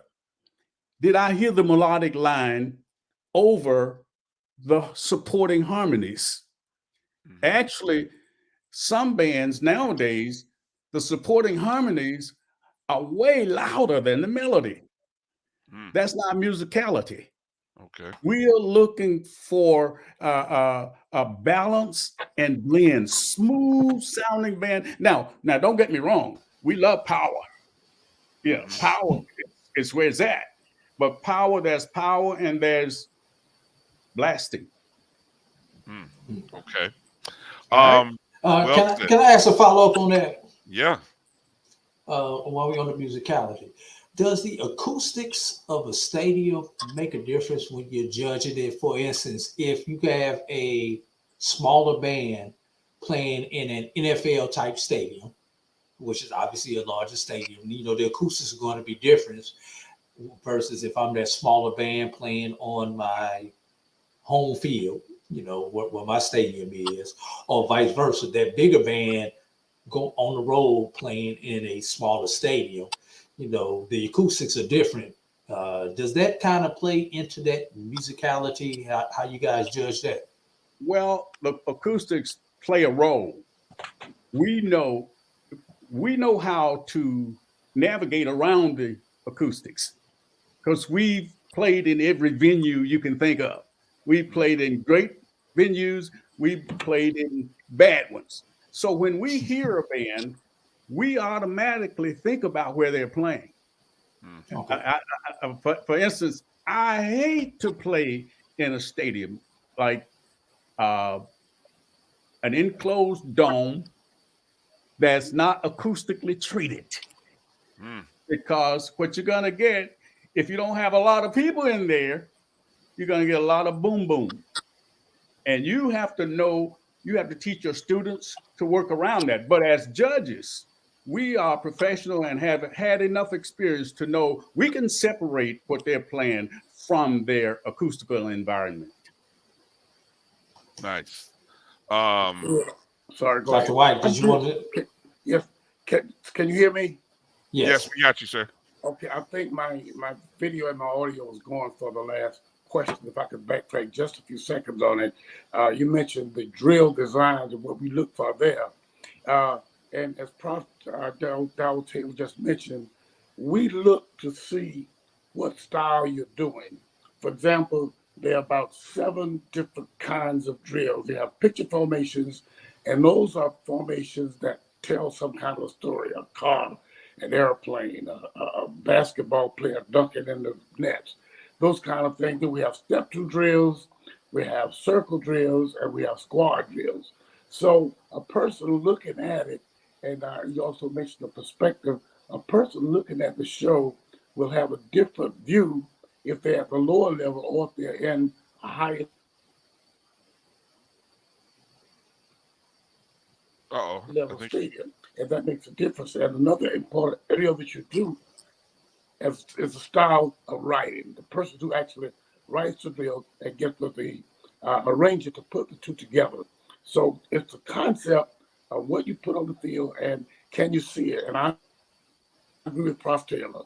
If you can't make out what it is within 10 or 15 seconds, then there's something wrong with what you do. And so, and now I'll get back. What was the question? Yeah. What was the question that I'm answering? Oh, I know what it was. It's the acoustics in the stadium. Yes. So, yes, the stadium does make a difference. As Prof. Taylor mentioned, in a dome that's closed, it's not sufficiently acoustically constructed, then you're going to have echo. You're going to have feedback problems. So you have to make sure that you, number one, use a good setting, instrumentation. And a larger band, of course, does have an advantage over a smaller band. However, the small band, if they are properly drilled on music and marching, then they are able to do and present a quality show. A larger band, of course, has a bit different advantage because they are larger and they can project more. But musicality could be the same with each one. A small band can play in tune, play with good articulation, good phrase and ensemble playing in balance, just as a larger band. And you mentioned the thing too. You said you don't know very much about bands. You do though. When you hear a band, you can say layman may say, well, either that band sounds good or it doesn't sound good.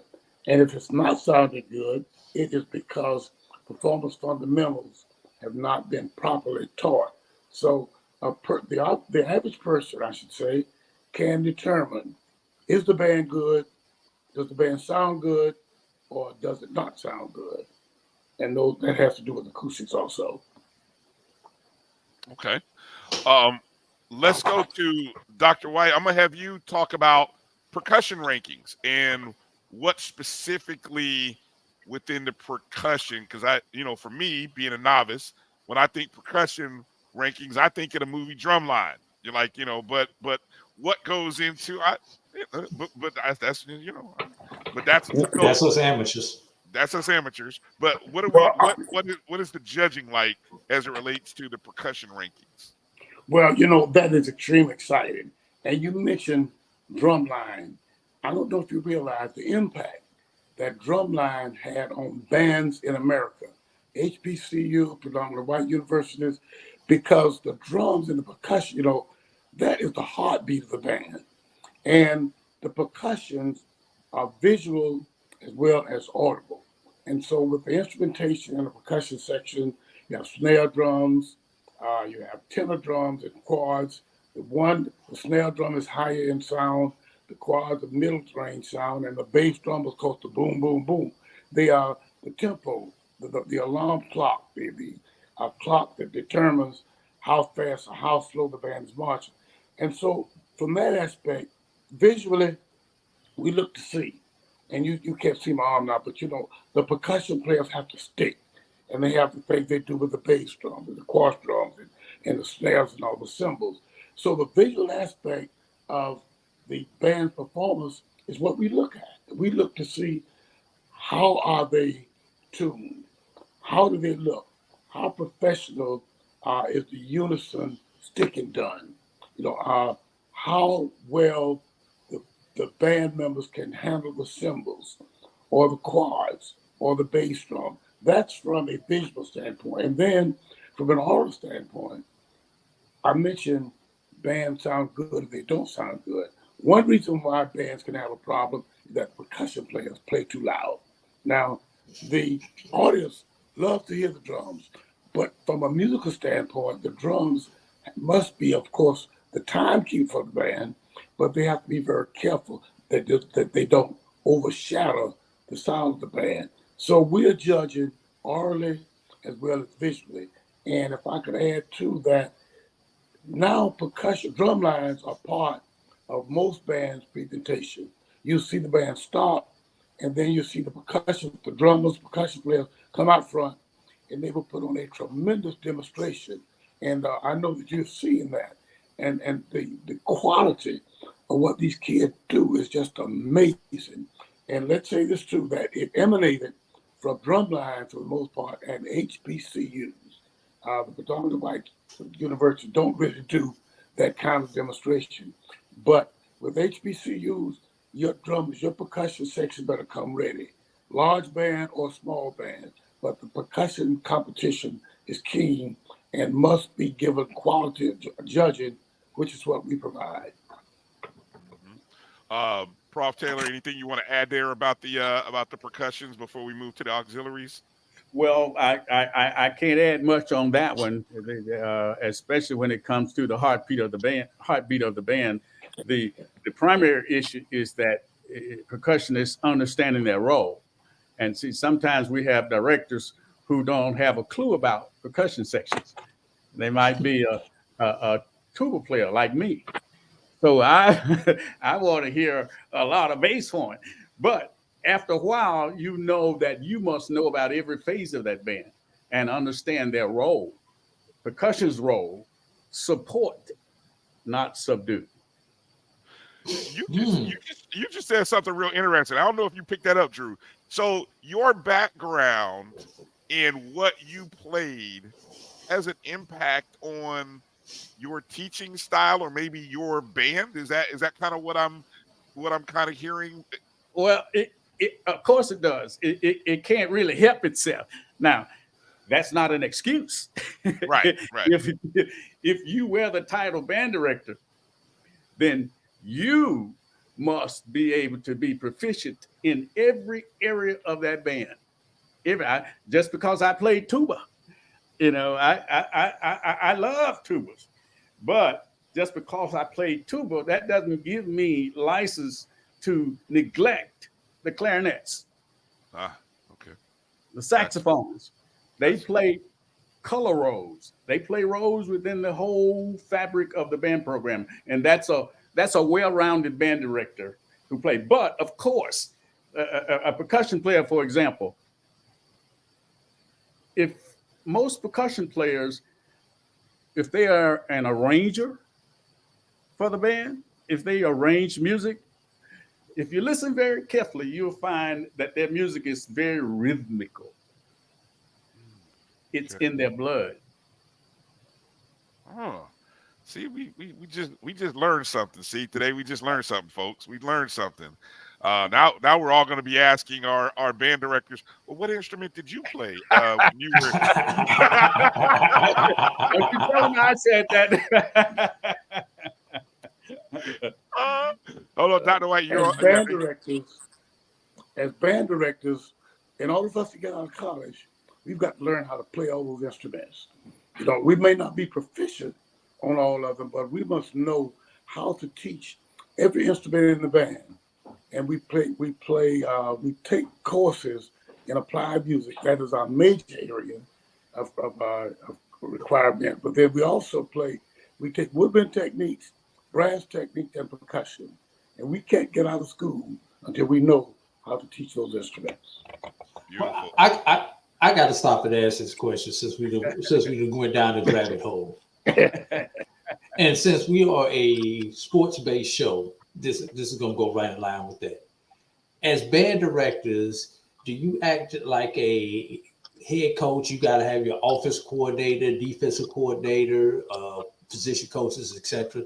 When you put your band programs together, do you look to hire people or have other professors in your department to kind of fulfill those roles on the band level? Well, you just mentioned a perennial dream that most band directors have all the time. And that is having somebody on their staff to cover every phase of their program. Or at least a phase or two. You get these two, you got these two, something like that. Yeah, see, unfortunately, we deal with 300 people every night, 200 minimum. We have maybe 4 or 5 directors, maybe a lower brass instructor, upper brass, woodwinds, percussion. Maybe. That's if you're lucky. Now look at the football team. Yeah. 60 players. 11 coaches, maybe 15, 16 coaches. They have a coach for water. And so, and here we are. But that's why we are held in such high esteem, because we really do earn our money. We earn our money. I've seen Florida A&M at times with 400 member piece of a 400 band. I used to look at Dr. White and say, how in the world I remember those days. handle all of that? And eventually I ended up with 300, and I understood. You do what you have to do when you have to do it. And he's right. Prof. Taylor is right. You know, we do not because of what we have, but in spite of what we have. We never have enough money. You know, you go on a trip, you've got to order buses, you have to have a person to do that, you've got to make hotel reservations, you got to make sure that you have proper equipment, you have to make arrangements for meals, and there are just so many aspects of what a band director has to do. And so the more people that you have on your staff, and we were very fortunate because Dr. Foster came around the time he was really kind of a pioneer in marching bands. And so he was able to establish a kind of thing wherein we have a director for each instrument. We have a property manager and we have a secretary. We are lucky to do that. But even with all of that support, it's difficult because there are so many aspects that we have to cover. And then you mentioned too, the quality of your staff. You know, we can't make it by ourselves. We can't make it alone. So we have to have good supporters, assistant band directors to assist us, if I should say, in that process. So it's a very difficult thing. I would say this too. The easiest part of our halftime shows of being a band director is doing the performance on the field. It's what we have to do before we get to the field. We have to have the formation design. We have to have the music written. We have to have the instrumental specialists on each one. We have to have the person to be in charge of the march and the drum majors. And so it's really a very difficult job. However, just as with the musicians, on the musicality and other areas, when you have a very organized person, and you must have that in order to be successful, when you have that kind of staff, it can greatly eliminate or alleviate some of the problems, the administrative problems that we as band directors must endure. Since I'm going down rabbit holes, I've got to go ahead and ask this one. And a lot of the people who are watching this usually have the same question. What does it take to move a band? And the reason I'm asking that, because there's always talking about why so and so and so and so not traveling to take on this band and not traveling to take on that band. And when I say what does it take to move, can you quantify it in general? I know you can't get specific, but just to give people an idea of how much it really costs to move the band, and then the food, if you happen to be doing a parade and a classic, a game that's a classic, the hotels possibly, all that stuff about moving that band around. And I know we're going to get back to the rest of the rankings, but I'm sorry, I got to go down this rabbit hole. Well, I can tell you what I went through on a regular basis, and that is it always costs too much to move a band. You know, now, see, the average person, they'll come to a game and they'll think, why isn't that band here? Yes. But they never stop to think that band has to have included in its budget travel. And when I say travel, I'm talking about the number of buses it takes to move that band. Anywhere from 8 buses. 8 to 9 buses just to move the band.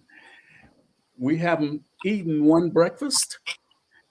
300 people. We haven't eaten one lunch. 300 people. We haven't had dinner.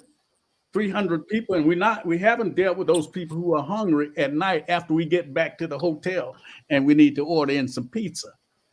So all of those things go into, that's just travel and meals.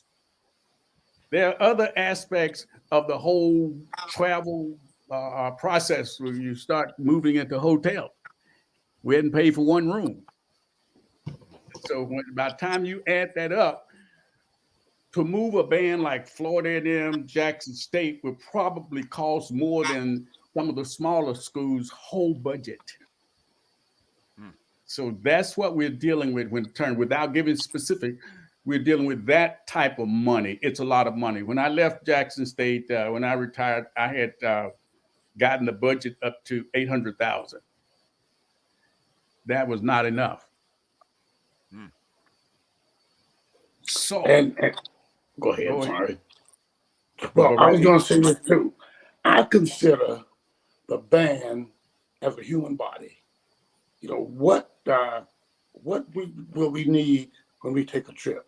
Sometimes the administrations, they want to save money, and they say, well, you know, can't you stay here? And my question would be, would you stay here? They asked the question, meals. Why can't you we can get you some chicken boxes, this kind of thing. Would you eat a chicken box? You know, this kind of thing. So the band is human body. And you've got to have money, money for buses. You'd be surprised how much money it costs to get one bus. And when you've got to get 8 or 10 buses, you can imagine. So folks say, well, why didn't the band come? The band didn't come, I want to say, because the athletic department didn't want to pay for them to go. Everybody's looking for a profit. And so the disappointing part about that is that if the band doesn't go to Jackson State, the people at Jackson State are going to be, well, I thought FAMU was coming, and vice versa. So the attendance of the band is dependent also the demand, the fact that how much our the athletic department is willing to pay. So it's just a tremendous amount of money allocated for a band is just tremendous. Anywhere from $80,000 to $100,000, just say for a trip from Tallahassee to Atlanta. And we have to protect our kids because you've got to stay in a decent hotel. And, you know, will you stay in the hotel that you're going to put the band in? And so that kind of thing, just assert that the amount of money that it takes to move a band is astronomical. And it's more than just what goes along with the trip. I think that would answer your question. And if you notice, the athletic directors and the promoters have gotten smart. When the last time you've gone to a classic and not seen both bands? They're both there. They have finally realized that we need to put these bands in the budget because these bands draw as many spectators and fans as does the game. And so now we don't have a problem with classics. It's our regular scheduled games. Well, I know we've kept you guys longer than we intended to here, but we've gone down and had some good conversation. We've got a lot of comments in the chat, and we're gonna have to find another way to get you guys back on or do a separate interview with you guys at some point in time, hopefully before the Band of the Year competition. But what I would like to do is give each of you the last word, any comments that you guys want to make about the Band of the Year competition. And also, if you could tell everybody when is the end of the adjudication period for the final ranking, and when that final ranking is anticipated to come out before you give your final statements. Either one of you guys want to go? I'll start with you, Prof. Taylor. Okay. Well, what I would like to say is that I'd really like for everyone to take a real close look at what's going on. It's very serious, and I think they would enjoy the event. The event is going to be spectacular, and we're expecting to be inundated with requests for tickets, and we want them to make sure that they can come out. The event will probably, the event itself will be on December 15th. December 15th, and that is the Friday night before the big event with the Celebration Bowl. And what a wonderful way to introduce the Celebration Bowl. And we have two more rankings. And I think one of the most important rankings will come out on the latter part of November. I'm not sure that exact date. They don't have it in front of me. Latter part of November. And we just want everybody to come out and support the event because it's really something to behold. And I'll add to that, thank you. I want to say thank you for what you have done here in inviting us to this interview, because the words, the content will travel, and it will give the layman an opportunity, or will give them an opportunity to know the intricacies of what we do, how we do it, and why we do it. And you know, the band of the year, ESPN band of the year, and the band of the year will be every school, because everybody feels that their band is the best. And so everybody's a winner. However, when it gets down to the end, we'll have that one band selected in Division I and Division II. But this process is truly exciting. The time and the evaluation of each band once a month helps to improve the quality of the band. And I just want to reiterate what you all have done here tonight as to what it's going to mean to the public when they hear the comments that we've made and the questions you have asked.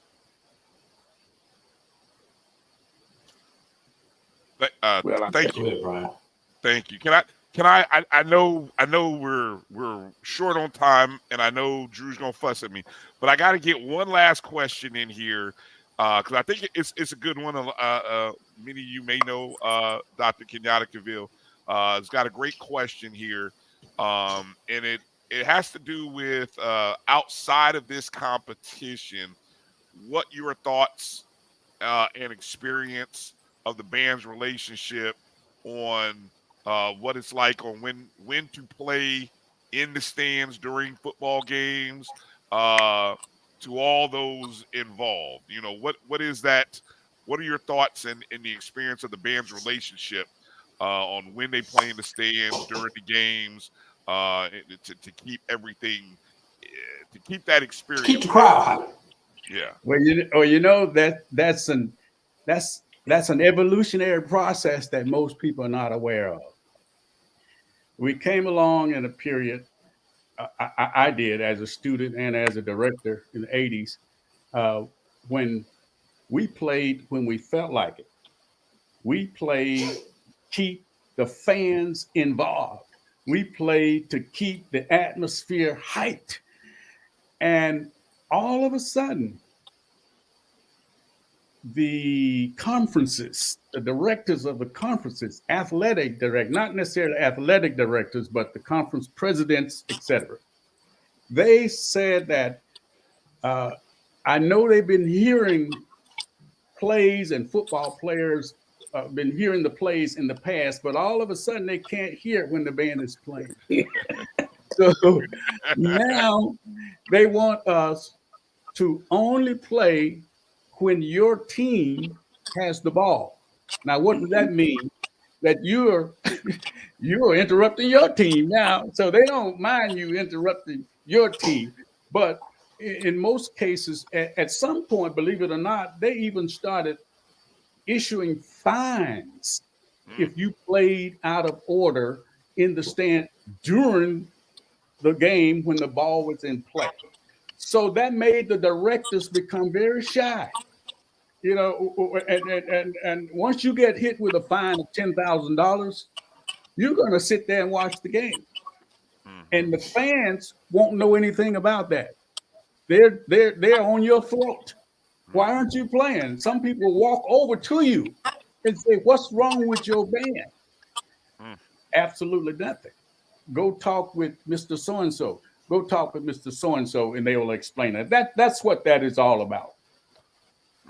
And briefly, I'll add to it.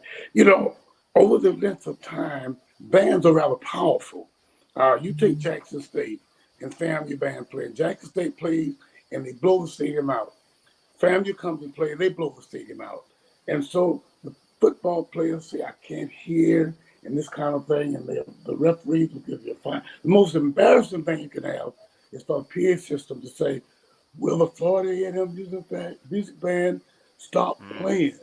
And so that insults us. And sometimes when they tell us don't play, you know what we do? We don't play anymore. And that's how the fifth quarter started too, because they would not allow us to play, and those kids want to play. I mean, the That's people right. come to the football game is nice, but they want to hear the bands crack up. They want to hear that, and so that is the evolution of why we can't play. We were playing yesterday. I went to the homecoming game, and they made an announcement at the beginning of the game that the band could only play with the rules as just mentioned to you. The bands could only play at this particular time. And then there's television. So television comes on, you can't play because there's TV time. So we just have a tremendous problem in how much and how long the band can play. And we hope that answers your question. We just learned about the evolution of the fifth quarter. Listen to these two people. Hey, look, and I'm going to get in trouble, Dr. White, Prof. Taylor, because now bands have to deal with the DJ. So now you got the in-house music, you have the video board commercials, and you got the rules by TV. So You're I right. don't know. We don't have enough time tonight, and I'm gonna get in trouble. People gonna fuss at me but I have all kinds of feelings. But I'm old school, and I went to FAMU. So, but anyway, I got feelings. But anyway, it's a challenge, and I guess somewhere along the road we will figure it out. But it is a challenge that I'm sure Jackson State. I haven't had the opportunity yet to get to a game. Hopefully next year when FAMU travels to Jackson State, I can get there. But I'm sure it's a similar challenge for the Sonic Boom as well. I'm gonna tell you what shocked me. What shocked me was when I was looking at the Auburn game, and I looked up and I heard a DJ. That was stunning. Yeah, it has metastasized around the country. You know, DJs they're in the mix. Yes. Yep. Wow. I look, Prof. Taylor, Dr. White, this has been great. We really appreciate your time. Again, the next rankings will be coming out, rankings number 3. And, again, people will be looking. And just to clarify, after ranking 3, is that the final, or 3 comes out and then is the final? I want to make sure we know that. There's a final 3, and then the next time we reduced it down, I think, to the last 5 bands, 4 or 5 bands, and those bands will have been selected to come to Atlanta for the December 15th show, the 315 showdown. Gotcha. Okay. All right. Appreciate you, gentlemen, tonight. Appreciate you, gentlemen. Thank you for your time tonight. It's been a pleasure. Thanks for inviting me. Appreciate it. Give a shout out to Don Roberts and John Graham. Yes. Those guys are phenomenal. Yes, we certainly will. Appreciate you guys. Thank you very much. Okay, thank you all. Have a great day. All right. 2 legends, Drew. Two of the goats of marching bands. I mean, of course, you and I both grew up in the Dr. White era, and then obviously we seen Prof. Taylor and the JSU and the Sonic Boom from afar. Excellent. Go ahead. You were going to add. I gotta flash up the D1 because people are killing us for not showing the D1. But there was a method where we were going, because what I was trying to do is I was trying to let people understand the rankings, or not the rankings, but the categories. So that's what we were trying to do. I wasn't necessarily. You guys can go on to what is it, at ESPN BOTYB on Twitter. You can. HBCU Game Day has posted so I mean the goal here wasn't to show you the rankings all day. I mean, here's the Division I rankings, just in case those of you hadn't seen them yet. This is ranking 2. Yeah, go ahead, Drew. Got a text from John. The next ranking is mid-November, and then the final will come after Thanksgiving. Okay. So it won't be so ranking number 3 and then the final will be announced. Okay, so it'll be a quick turnaround from ranking number 3 to the final. Yes. Yeah, and you know what I should have done and I thought to do, I and maybe somebody has done this already in one of their shows, like looked at the who's moved up and down from poll 1 to poll 2, to kind of see who's done what. But anyway, so there you go. There's your Division I rankings: North Carolina A&T, followed by Norfolk State, Jackson State, Texas Southern, and Bethune. And then you see in the categories, the auxiliaries led by Jackson State, the drum majors led by Texas Southern, the musicality rankings led by North Carolina A&T, percussions led by A&T, and then the picture drill and design rankings led by A&T. So you guys who are going, if you're going to GHO this weekend, you're going to get a chance to see the arguably the number 1 ranked band in a lot of those categories. So that will be a big opportunity for them to display their sound and everything that they do well, because that's pretty good to see A&T ranked number 1 in 3 different categories. So, and when you look at it, they're not ranked below 4 in any category. Right. You're right. Notice that too.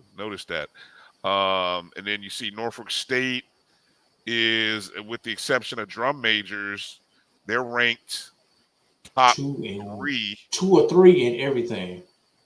Top 3, except for 2 or 3 and everything else. So that's pretty impressive. So it'll be interesting to see how it comes down to the wire. All right. Hey, appreciate everybody in the chat rooms. We appreciate you coming in. Appreciate your questions. We tried to get to as many as we could. Hopefully you got something out of that segment. I don't know. We'll go and cut that up and make that into a separate. I don't know who Brandy Mitchell is. I don't know why Brandy's mad. I don't know what she's upset about. But I mean, sorry. Maybe we didn't do something right or do it too long. But it's all good. Okay, that's gonna do it for tonight's show. Supersized edition of the BCSN Sports Wrap. We can't do anything short. We're here for a good time and a long time. So that's going to do it. All right. Okay.